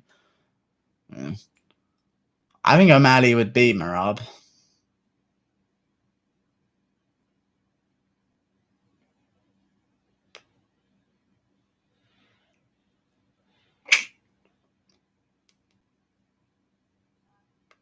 I reckon I'd pick O'Malley against Marab. I like that people like Marab, and I really do as well. And I've been high on him forever, and I pick him against a lot of people. I think O'Malley would KO him in the first round. That's not even me saying that Merab is the same level as Wineland. I just think that O'Malley would beat him in the first round by KO. As much as people like Merab's takedowns, you shouldn't need to get 15 of them. Do you know what I mean? You should need to get one around if you're really good.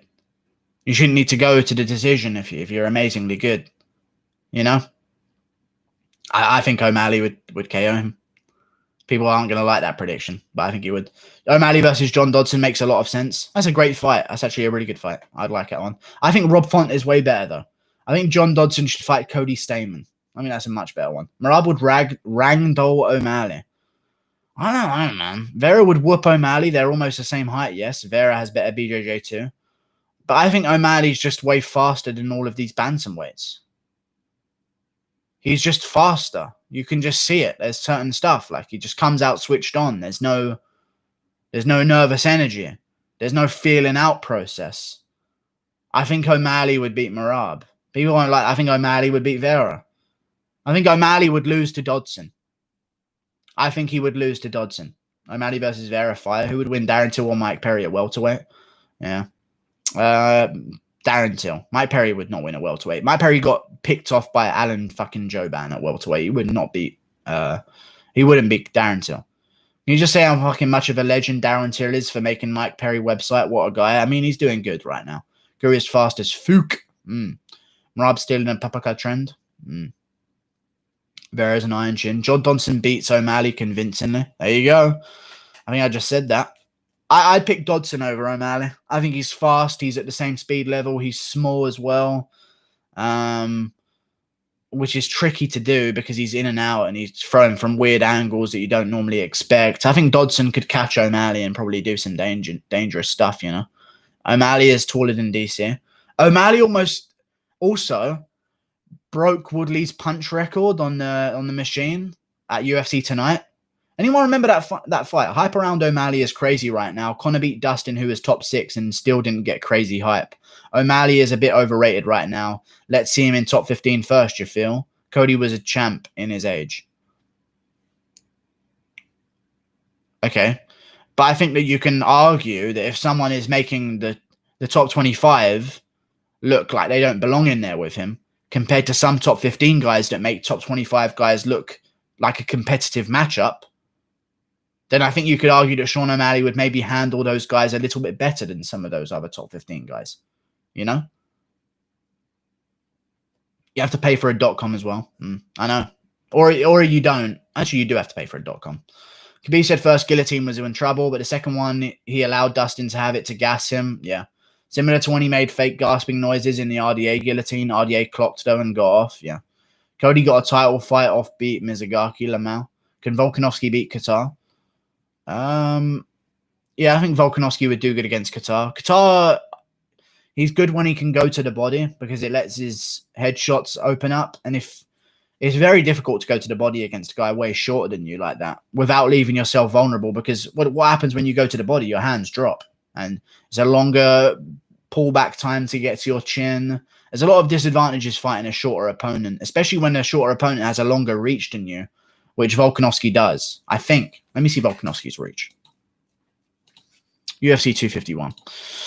Let's find out. Fuck Eddie. Eddie's getting whooped and slipped. And that's it.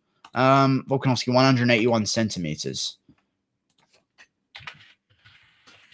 It's Caillou. It's Caillou. Where's his reach? 72 inches. Right, let's convert that fucking shit because we don't all use the same fucking measurements. Inches in centimeters, 182. So now I have to go back to the fucking schedule. Here we go. 182.88. I think I just read the same number. Okay, so he'd have a slight disadvantage, but even still being close as the shorter guy is a problem to get on the inside of. I don't know why I went on a wild goose chase there to even find out that information, but still. It'd be tricky for Kattar to beat Volkanovski, in my opinion. Edmund beats Vettori.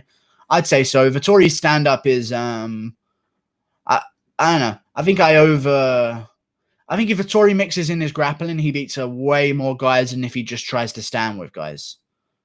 I don't think he beats Edmund, though.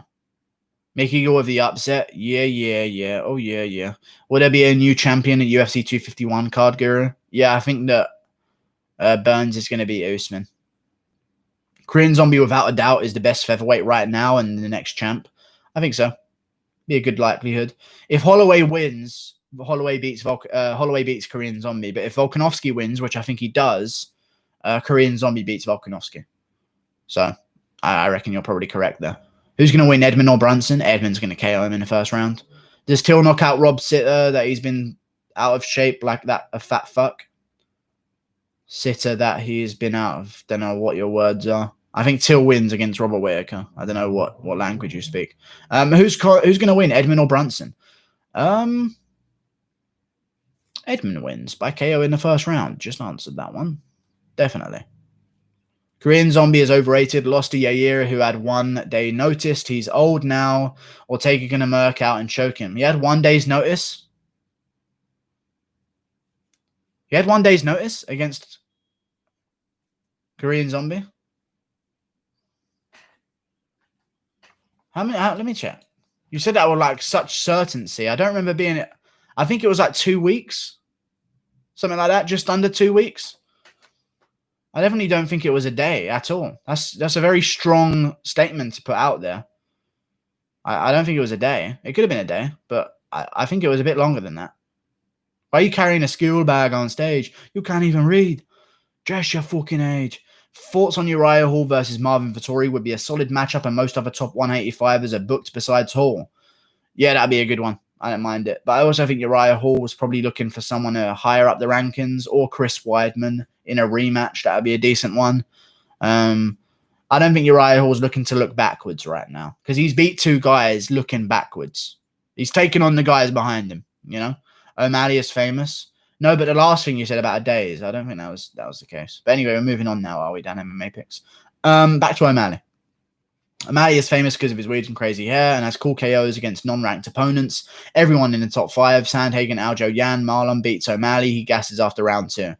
Yeah, I'd probably agree. I don't think he gasses after round 2, though. I think his cardio is going to be way better, and he didn't even gas after round 2 ever in his career. He actually rallied against Terrion Ware the first time he actually had to go deep waters, which is the worst time to go deep waters, when you're forced to go there and you don't expect to be. You know? He even didn't gas with one leg against Andre Sukumtar. Obviously, Sukumtar is the dumbest fighter in UFC history, but I don't think he would gas after round 2. I really don't think that's accurate to say, seeing as we've found no suggestion that that's the case. But I think he would definitely lose to the top 5. I'm just saying he'd beat Rob Font. And if he beats Rob Font and one other guy, maybe I'd pick him against some of those top 5ers. Maybe I'd like his odds against Sandhagen a bit more, you know? Dan Hardy said he would KO Angela Hill. I mean, I probably would bet against that. Dan Hardy's absolute trash. Good commentator, good sports mind. Incredibly biased towards UK fighters, but I mean, a good person, I guess. I don't know how to compliment him, but he's good. The stuff that he does, but just not fighting. He's just really terrible. No offense. Like I just watched Dan Hardy's fights back in the day. Even though he's from the UK, he had no idea what to do. He landed some big punches because, there were some guys that were fighting in the UFC at that point that did not belong to be fighting. They were just guys who didn't want to end up in prison and were looking for a job. Got in a cage and fought for a living. But yeah, he's not very good. Greg Hardy is the darkest horse of all time. Okay, I don't know what to think about that one. Do you think Edmund becomes the youngest champ? No, because there's way too much of a clogging at the top. And if Adesanya loses, they're 100% going to give him a rematch. So there's no way, And if Adesanya loses, it'll be by KO. So they're going to give him a rematch after a 6-month waiting period. So there's no way. I don't think that happens. Mickey Gall with the upset. I think he'll probably become... I don't know if he'll become champ. Who knows? Mickey Gall the upset. No, I don't like it. Mike Perry's takedown defense is too good. Derek Lewis couldn't spell Ola nickname. Check his Insta.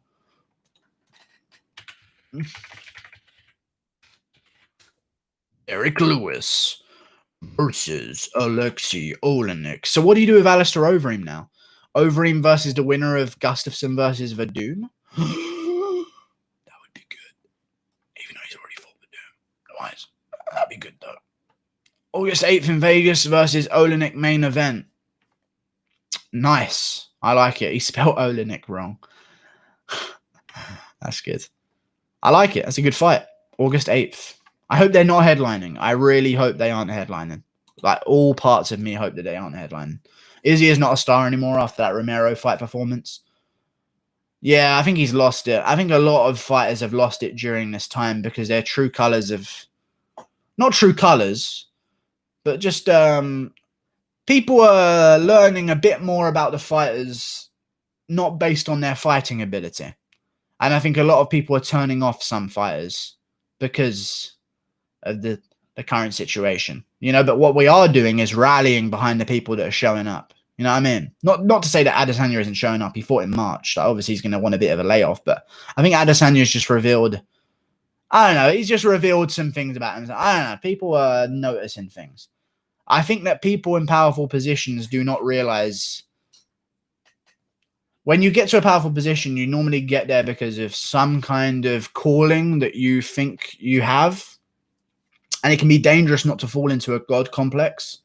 And when you're under that assumption that you're going to win because you're just better than everyone else and you're doing this and these guys aren't, you sort of devalue people around you a bit more. And you do that to your fans as well. And fans will notice when you're being a cunt. You know, you can't just say anything and as long as you win, they're going to be on your team. That's not how it works. I think Izzy forgot about that when he started calling people crackers on Instagram, you know, and also just talking about what he talks about. It's a little bit weird. Is Adesanya gay? I don't know, dude. Yair was a bit. Yair in a 5-rounder, Zabit in a 3-rounder. 29-28 Zabit, rounds 1 and 2. He loses round 3 in a 3-rounder.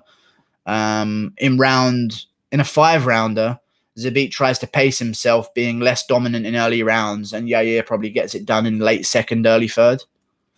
Roberts lost to Piquel, and Miller going to submit him. Piquel was good, though. People don't know about Piquel. Piquel was on an old season of Ultimate Fighter. Ally Quinta seasons of Ultimate Fighter. I don't think saying Roberts lost to Piquel is that proof that Miller submits him. Piquel's pretty good. Miller's offensive takedown, he took a lot of damage against his last opponent, Scott Holtzman. A lot of damage. If you watch that fight with him and Holtzman, I know it was a war, but Miller wasn't really doing all too much back. He was kind of just surviving and throwing now and again. You know, I just think that Roberts is going to beat him with the momentum that he has. Especially because Miller's, you know, he just accepted the fight. It's not like he had another fight that he had a camp for. Roosevelt's coming in from a full camp for a fight. Now he's got another one. He took no damage against Brock Weaver. He wants another fight. He's going to rally that momentum. He's had a full camp. I don't know how long of a camp Miller's had. I just think that Roosevelt could finish him in the third, but I don't think he will. I think he'll just get a decision. Izzy calls white people C words. Yep, crackers. And tofu people then speaks against racism, hypothetical, idiot. Hypocritical. Yeah, I know what you mean, though. I'm picturing Izzy pinned down to the ground. Okay, shut up, dude. Yair versus Zabit. Roberts is too fast. Oh, Yair or Zabit? Yair wins in a 5-rounder. Zabit wins in a 3-rounder. Just answer that one. Did you see Darren Till making fun of Schaub for copying all of Rogan's opinions? How come they got beef? I just think that Darren Till... I don't think you have to have beef to understand that Brendan Schaub is a fucking deluded retard. I just think you have to have a brain. Not beef, just a brain. You know? I think if you have a brain, you'll soon find something to criticize Brendan Schaub on. But, you know, you're just a hater.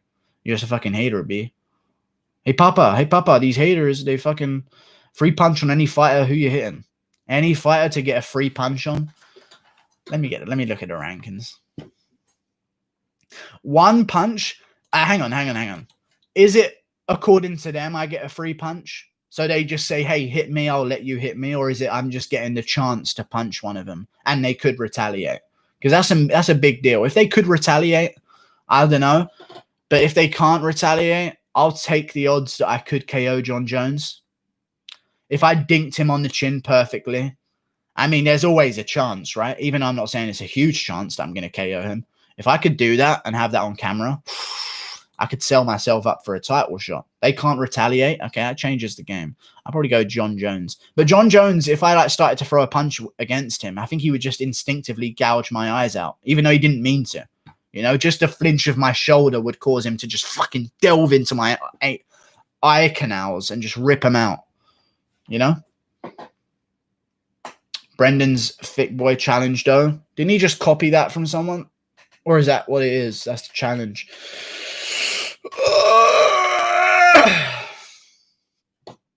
Max or Alex in the rematch? Who you got? Alex Volkanovski. Broke his hand in the third or second. I think he wins this time. Doesn't break his hand. Who should Al fight next? I think Al Iaquinta should fight Gregor Gillespie. Perfect matchup for him. He's the counter wrestler. Gregor has got better stand-up than him and hasn't got the grappling ability, I think, to hold Al Iaquinta down. So I think Al versus Gillespie would be good. You look like a cab driver. I'm not a cab driver, but thank you for the suggestion. It's nice. It's pretty crazy that your saliva can tell what your background is. That is pretty crazy, though. That is weird. Why would that be, though? Why would that hold your DNA? Can you do the same thing with sweat, or is it just saliva? That's interesting. I actually don't know. Maybe it's for like oral sex, like you could actually impregnate someone or something like that if you just spit hard enough in there. DNA. I mean, I get it, but it's just weird that our body would find a way to. I mean, everything happens in the body for a reason, you know? It's just weird that the body would make sure that, you know, every part of your body holds DNA. I understand that, but like the level of it that's in spit, it's like it's the main one that they go for. Like, I know you could have a fat cell of someone and you could tell that it belongs to them. I understand, but it's just like the spit is the usual one that they go for. You know? You'd think if it was sweat, they could just... I mean, everyone sweats. Even if you don't feel wet, there's sweat on the outside of your skin. You can just rub something across that. Why do they have to fucking stick something in your mouth the whole time? It's just a bit weird to me. I don't know. Izzy had facial expression of fear against Romero. Every cell in the body. Yeah, I understand. But the spit isn't really a cell in your body, though. It's just liquid. Obviously, it's going through the cells, so it's going to carry some of it. I guess. I'm going to stop talking about science. Prince Andrew doesn't sweat. That's funny. Prince Andrew the nonce. Not heard much of Kevin Lee recently. You miss him until he comes back and you remember how cocky and deluded he is. No, you miss him until he's on a win. When he's on a loss, you actually kind of root for him. Spit is made up of cells. Yeah, I understand that, but you were saying every part of your body has cells. But like your spit isn't really a part of your body when you spit it out. You know what I mean? I understand what you mean, but you were talking about cells in your body. Stop talking to me about science, you dumb fuck. You sound like Shorb talking about science. That's not something dumb for me to say then. That's not dumb. Why do they go for spit over all things? Why would your body find a way to produce something that goes through your cells and holds part of you onto it? Because when you're in a room to get DNA mouth swab, you cannot make a person sweat on point like that. No, you're always sweating. People always sweat. You don't understand that? There is naturally that layer of it. It's easy access. I guess it's easy access. I'm just saying I don't like things going in my mouth. That's all. Kevin Lee will never be a champion. Lamau. Masvidal doesn't want to fight because he's scared of Guru. Which female fighter you want to exchange DNA with? There's not many. Not many. Cheek swab is easy. Yeah, I guess the cheek is quite a good one as well. I was just trying to make an interesting debate, but you guys just fucking Joe Rogan Theo Von me, basically. I was just like, isn't it interesting how that is? Yeah, well, it's saying everybody. Okay, dude. That's all good. Everybody's a G until Guru shows up. Jesus, everyone just came at me there. I was just talking about, like, you know, not all people sweat. Yeah, I guess. Let's just not talk about it anymore. I just made a passing comment. I made a passing comment that said, how has the body figured out a way to create that? And it's just, everything happens for a reason, surely. You know? Obviously, there's a reason for spit. It's just very convenient that there is an open orifice on your body that contains DNA. I was just making a passing statement, and I just got completely berated for it by these fucking Young Jamie's over here, these physicists, even though it's chemistry, basically. Or it's biology. I'm going to stop talking about science. Valentina isn't that hot. She just looks like the average German woman. Yeah, I know. It's pretty bad. I don't know. I've never understood the hype behind Valentina when you really look at things. I actually prefer her without makeup. Anyone else think that? I think that sometimes when girls put makeup on, it makes them hideously ugly. Now, Cynthia Calvillo just put it all on. But some other girls, I don't know. A little bit of red lipsticks make them look just strange. Very strange to me. I get it.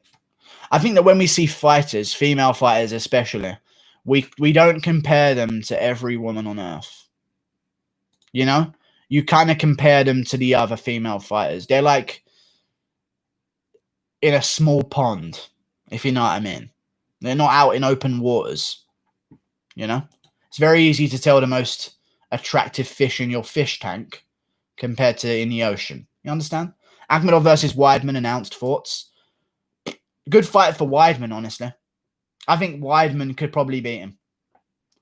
Actually, a good fight for Weidman. Even though he's... I'll probably pick Omari Akhmedov. I don't know what noises I just made there. I'll probably pick Omari Akhmedov, but that's a decent fight for Weidman compared to some of them in the division. Obviously, Uriah Hall would be a bit easier, but Weidman could go out there and double-leg Akhmedov. Like, Akhmedov's good, but he can be beaten, you know? You should never fight amateur MMA. It's probably more dangerous than actual MMA, and these young idiots who have only one decent submission against blue or white belts think they can compete. Most of the time, they look better all natural. I think I'm a big fan of amateur MMA. I love it. I love having an extended amateur career, you know? Most of the time, they just look better all natural and just not on the face. And not just on the face, yeah. Guru, why does Masvidal say I'm a draw and Usman ain't one? Chill, you have 1.9 million followers and Usman has 1.2. It's not that deep. Definitely from London. You're not the big draw you think you are. I agree with you. Masvidal is not a huge draw.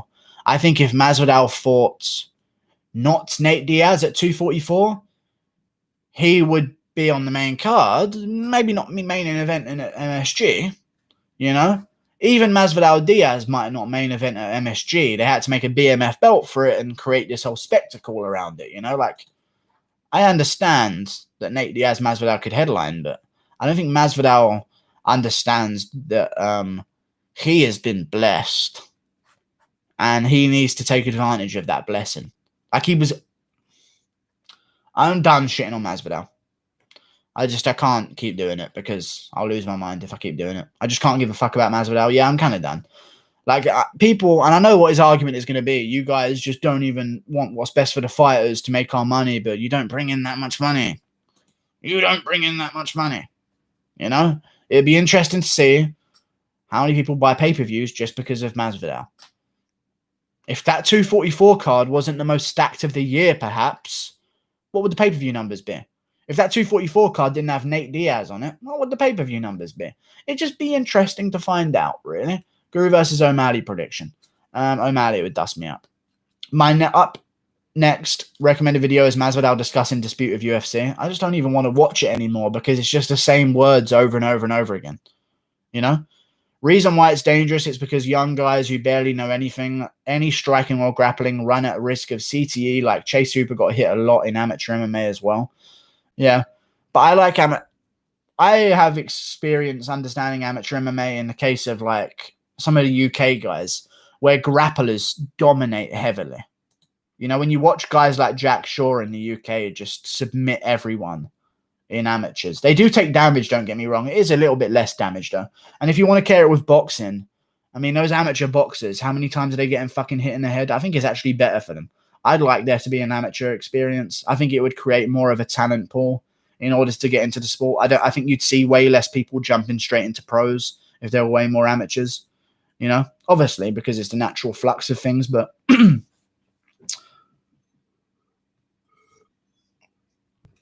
I think you see way more people be successful by just jumping into professional fighting, you know? I think they'd need the amateur experience, at least a couple of fights. How long should you train before having your first amateur fight? You should be able to beat everyone your size at your gym. If you're not the top dog at your gym, then, you know, unless you're at ATT or something, like, There's different, like, don't be looking for fights elsewhere if you can't get by like 2 different guys that are your size at your gym that aren't even competing. You know, fair enough if they're pro athletes, but if you can't beat the guy that just shows up to your gym just as a hobby, then don't bother doing amateurs. Like I don't know. People should be careful before. I think all trainers should be very careful before urging people to go into a career in fighting, because once you start a career in fighting, and once you get a bit of brain damage, you almost want to be like, well, I've got the brain damage. I'm going to make the most of it and try and be world champion. It's very hard to take some damage in the gym and in some amateur fights and then just be like, I'll be an accountant. You know? It's not like that. You know, people don't like doing that. They don't like taking the damage for no payoff at the end. They want the payoff at the end. That's what they took the damage for. So I think they should be careful before urging people into amateur MMA. You know, my brother's mate is an amateur flyweight, and I go see the events. They're really fun, to be fair. He's got a head kick KO, and it's such a good fight. Nice. Guru, mate, look at the UFC news alerts, recent fight announcement on Insta. Indeed, I shall. I want to check the ranking changes. Magny got ranked. Akhmedov moved above Tavares. What a surprise. He's got announced a fight as well, so that's going to be a big thing. Garbrandt moved up to number 5. I get it. Stamen moved up 2 positions above Rob Font, which makes the O'Malley fight more reasonable. Pantoja shifted above Perez. Oh, no, that already happened. Anyone else change? And Anzarov moved above Pena in the top 15 pound-for-pound females. Who the fuck cares? But let's check the UFC news alerts. You'll find us chasing the sun. Do. Derek Lewis versus Alexei Oleinik headlines. Headlines.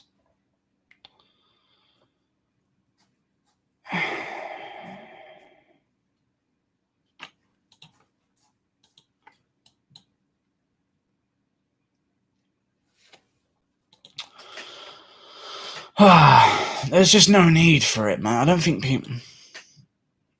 That's okay. Let's just do it as a headliner. I would not have done that fight, man. That's so dumb to do. What does Derek Lewis want from these fights? I think Derek Lewis just wants favorable matchups at this point. Like, I don't think he even cares about the belt. Like, he's got his good contract. I think he's just making all the money he can and hopefully winning and not taking too much damage. But, like, headline. I don't know, man.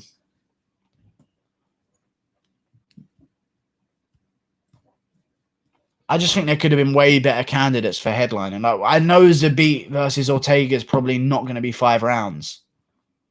You know? Not going to be 5 rounds. You said Jessica I. What, prediction? Oh, you weren't at the live stream when I changed to Cynthia Calvillo and put her in my parlay last second. Awkward. Awkward. Awkward. Guru is being knighted. I'm not being knighted. It's just been... It takes 1 year, but you need to... I'm done talking about this bullshit. No offense, but let's talk about some good stuff.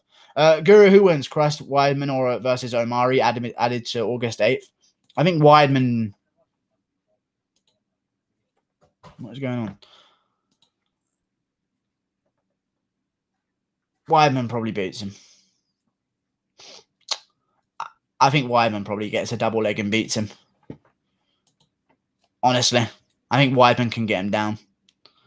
Think about this.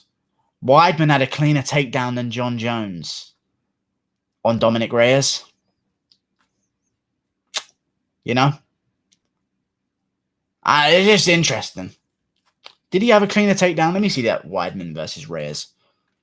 Let me watch Weidman Reyes quickly. Here we go. Let me see the double leg. Does he ever get him down? Oh, yeah, he slams him down. That's a cleaner takedown than any of John Jones's ones. He just couldn't keep him down. I think he could do that to Akhmedov. I think he could double leg Akhmedov, and Akhmedov might not get straight back up. I honestly wouldn't mind Weidman's chances. He'll be a favorite. Weidman, regardless of what you think about his chin, If he gets in on a double leg, like he's going to take guys down in that middleweight division, especially a former welterweight in Omari Akhmedov that was having trouble with Marvin Vettori. Marvin Vettori's good, but, you know, if Omari Akhmedov's going to be beating Weidman like it's easy, then I think I need to see more out of him. I'll probably go with Weidman there. Why are you asking personal questions? Pretty weird and creepy. What's the goat asking? He's not even here. Who's the goat? Are you labeling someone the goat? Fuck you and Weidman. Would you ever try an MMA career if you were younger? Yeah. Probably. Weidman 150, Akhmedov plus 135. Yeah, makes sense. I'd go with Weidman. I think they're pretty good odds. Akhmedov, I think, would need to be a juicy favorite. A juicy underdog if I was going to pick him there. I just got told to eat a fat guy's butthole, and Derek Lewis is one of the best things in the UFC because he's funny, and people said Alexi versus Lewis needs a good co-main. I mean, the co-main is Weidman versus Akhmedov, surely. I just don't know why they made this the main event. Why are you making heavyweights go 5 rounds? They're always worse fights. Whatever. Guru, did you ever have any fights in school? Yeah, quite a few, actually. I actually had a lot of fights in school. With friends, though, rather than random people that I squared off against. But me and my friends used to scrap quite a bit. I had very dysfunctional friendship groups, you know?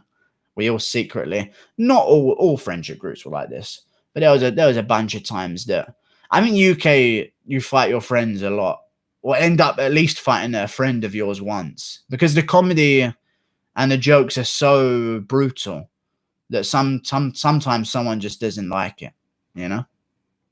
Saving his body. Still funny how Saz actually fought for the belt. That actually happened. Yeah, I know. It's crazy. And he got dominated. I picked him to beat DC, by the way.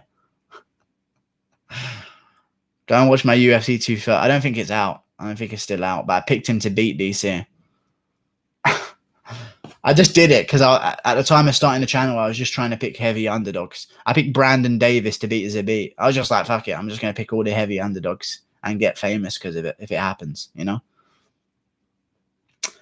The last fist fight I got in was with my friend. I've seen next to no good 5-round heavyweight fights. I mean, unless they're quick. Like Blaydes JDS wasn't even that good before the finish. Like, it's just they're way too conscious of having to go 5 rounds. I don't think you should make them do it. Makes no sense. Not a title elimination bout. I'm in a bus stop fight king at my school. Nice, dude. Any bus stop, you'll take him out. Bus stops beware for DZY0. You'll take him down. I've never had a bus stop fight, honestly. Never. I don't like really taking on inanimate objects. I think it's a bit weird. Waste of £10. I don't know what that means.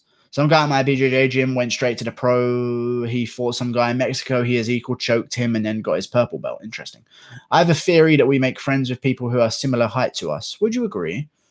All my friends are around. Not really, though.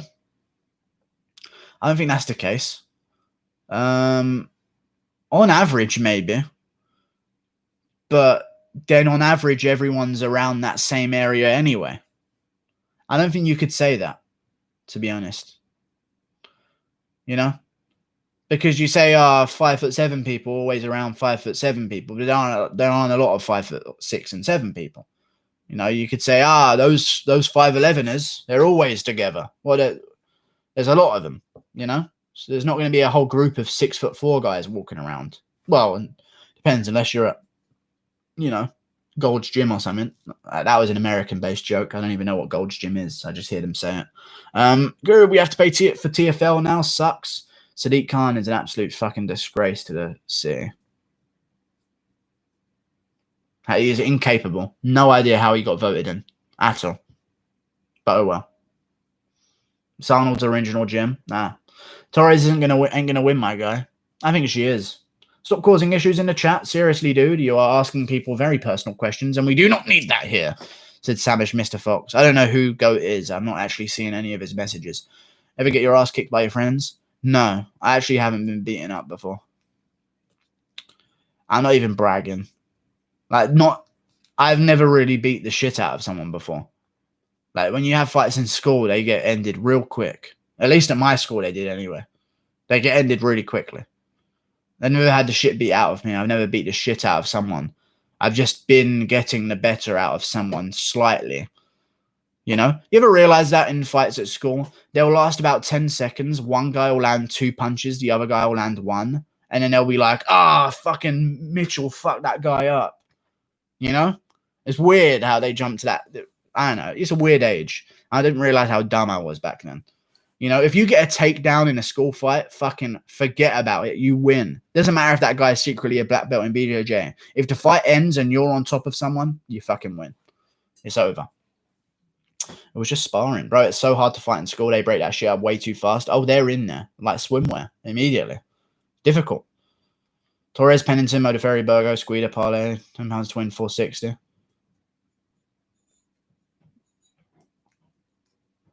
I don't like Guida. I don't. Someone fucking there the whole time. Fucking annoying me. 10 minutes left. Could have been Bubbles. Okay. Mitchell and George in a tree. Okay, this is Angie. Mitchell was actually not a friend's name. I just came out of it. I don't know. It's not a person's name. I just had to think of a random name.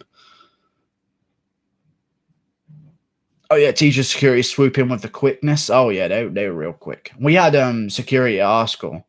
They were quick with it. Right away in their luminous jackets. Diego Sanchez technique. You know? Straight over there. MMA Guru ASMR. Nah, I'm good. What do you think of lumping money on a Burgos good double? I don't know. What would I do if I was betting? Right, so far on my betting, let me give you guys a bit of an update. I won 140 out of one. I won 140 out of £10 last time. So this time, I'm probably going to do a cheeky Modafferi, Pennington, Frivola, Courtney Casey, Lyman Good parlay with £20 on the line, maybe 30 on the line. If I put 30 on the line, I can win 721. I like those odds. Modafferi, Pennington, Robertson, Frivola, and Lyman Good. I'll take it. I think they'll get it done. Those are good odds. Nice. I think they're good. I think I'm definitely going to do that. Then I can win 721. Then I'll have an overall of what? 900. Then I'll start betting a quick 200 on the 5-fight parlays. Then I could win 4,810 grand. Are you kidding me? This is too easy. Hubbard is 6'4", crazy odds. Yeah, but the guy he's facing is a Savage, a dominant wrestler. And he's dangerous. I think he's a national champ, state champion or something like that. Let me look up the guy. The guy he's facing is no slouch. A lot of people think it's just some short notice guy, but he is. Those odds are like that for a reason, you know. Austin Hubbard. Here we go. Let's find out who he's taking on. Max Roskopf. Here we go.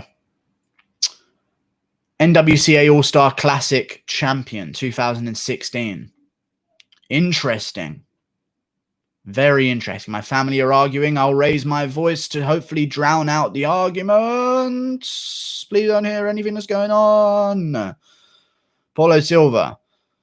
I mean, he's beat some decent guys. They're not good guys on his resume, but he's still a great wrestler, and Austin Hubbard just got out-wrestled. But then again, that's Mark Madsen compared to this guy. But this guy's closer to his wrestling prime, which is big. I think he could get it done. He's a decent fighter. Could have been Barboza, Volkanovski, Figueiredo, Till. I don't like doing them. I want to get my money back straight away. I'm not doing no bets where I'm doing that. But let's look at the other card. Who would I bet on here? The Hooker card. Interesting. I'll probably get Dan Hooker as an underdog. And I would pick him by TKO. How much is that odds already? If I pick Dan Hooker, it's not even telling me. But Dan Hooker's odds are pretty good on his own. Put down 10 to return 25. That's decent. I don't know. I'd mix him up in some money. $5. Bob, Hollisley, Roxanne, would you, if you know what I mean?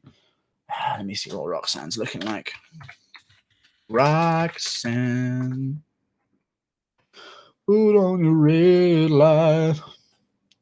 Roxanne.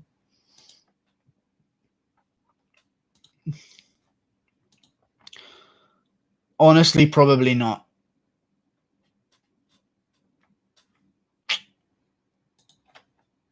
Probably not. Sorry. But thank you, Bob, for the $5. I don't know if you wanted me to or anything, but I don't think I would.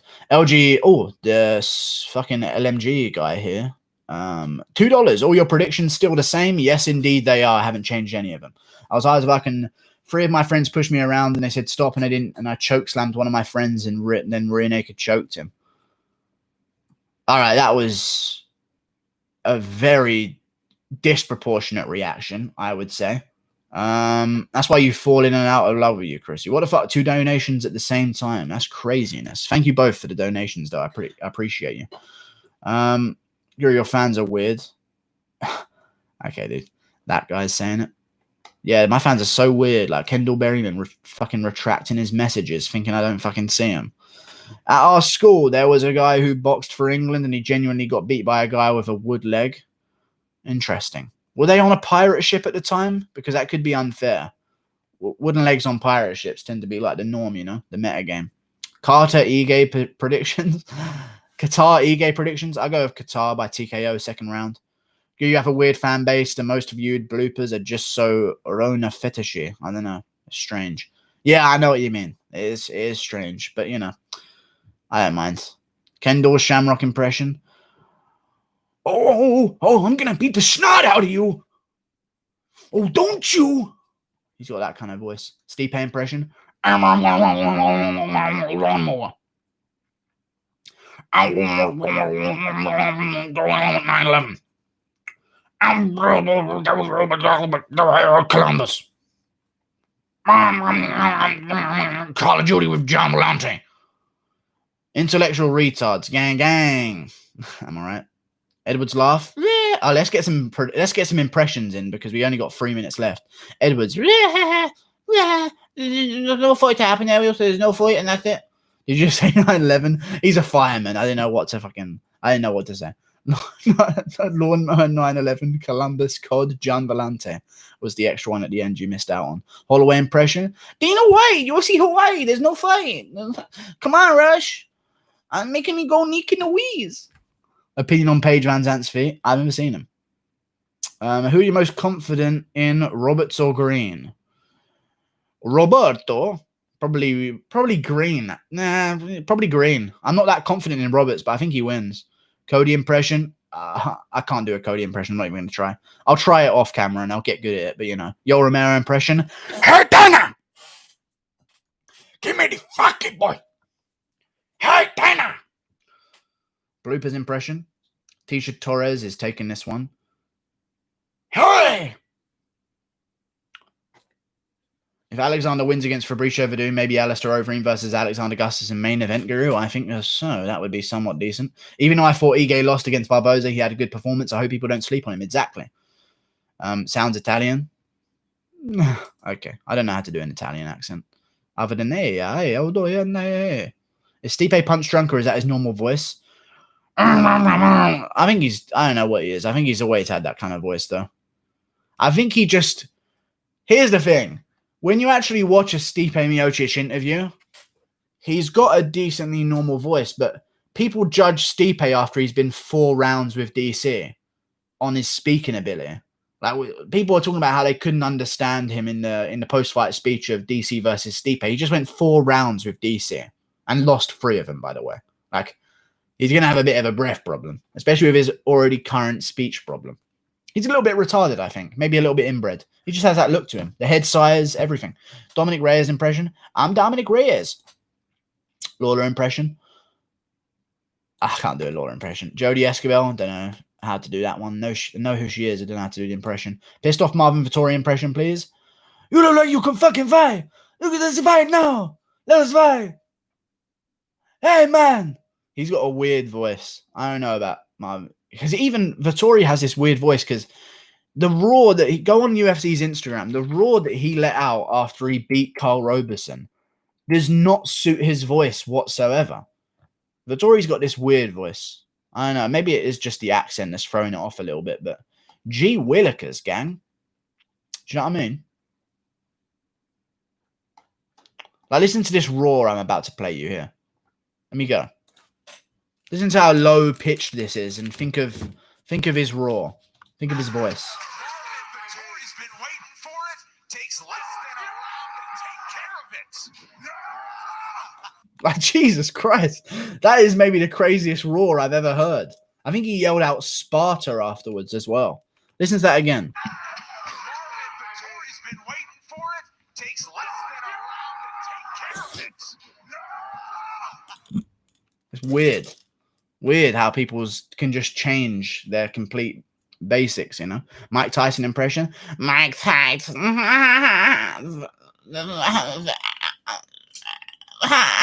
And everyone laughs at him, even though they don't understand what you just said. Hey, Bill, how's it going? Hulk smash. Song Yudong. Oh my god, I have one impression. That's the oh my god, I won. Khabib impression. Hey, you know this guy, this here, you know. Song Yudong. Oh my god, I one impression just did it. Nick Diaz, Mike Perry's a bum. Francis impression. I want to do the oh, you know, Mike. Just let me nibble on your ear, Francis. Prince Andrew impression. I don't have any kids around, but I would. This stream is so close to being over. I'm not incriminating myself yet. Gedalia impression. I'm witty. I just have to say I'm witty whenever a Brazilian comes up. You know, O'Malley impression. I can't do it. Jones impression. Can't do it. No cocaine on me today. Autistic Vittori impression. Connor impression. Balloon. Absolute fuel. Absolute balloon. Queen. Let me ask you a question, boy. Queen Elizabeth impression. I'm now so old that my pussy is haunted. I am witty. I'm witty, man. I'm fucking witty, man. I just want to talk to Colby, that's all, at least 10 times. Oh, yeah.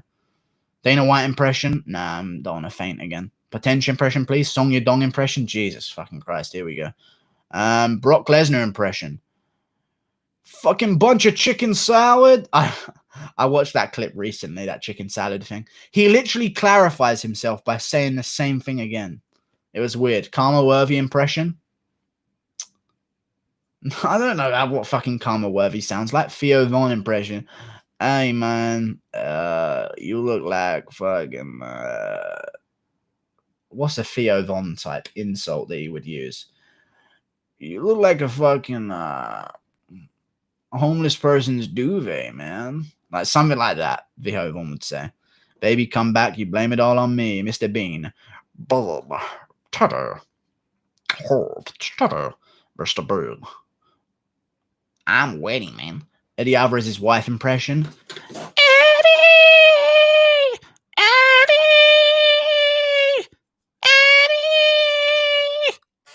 Shut the fuck up, man. I want Eddie to turn around and do that to him in the middle of a fucking fight. Tony Ferguson impression. I'm the first and the last. And the potatoes and the steak. I'm ready. I love the Ninja Turtles. Yeah, I keep a chip on my shoulder. It's a wedgie. I don't know. See you later, guys. Goodbye. Who wins, Robinson or Casey? I don't know. Little baby impression. My neighbor's just gone outside. I don't want to do an impression. Sao mà label ho for you? Mà thằng không for you? Sao mà label this me? I can do a bit of little baby. See you later, guys. Goodbye. Little bit. Fuck off, guru. CT impression. My name's Brendan Schaub. Goodbye.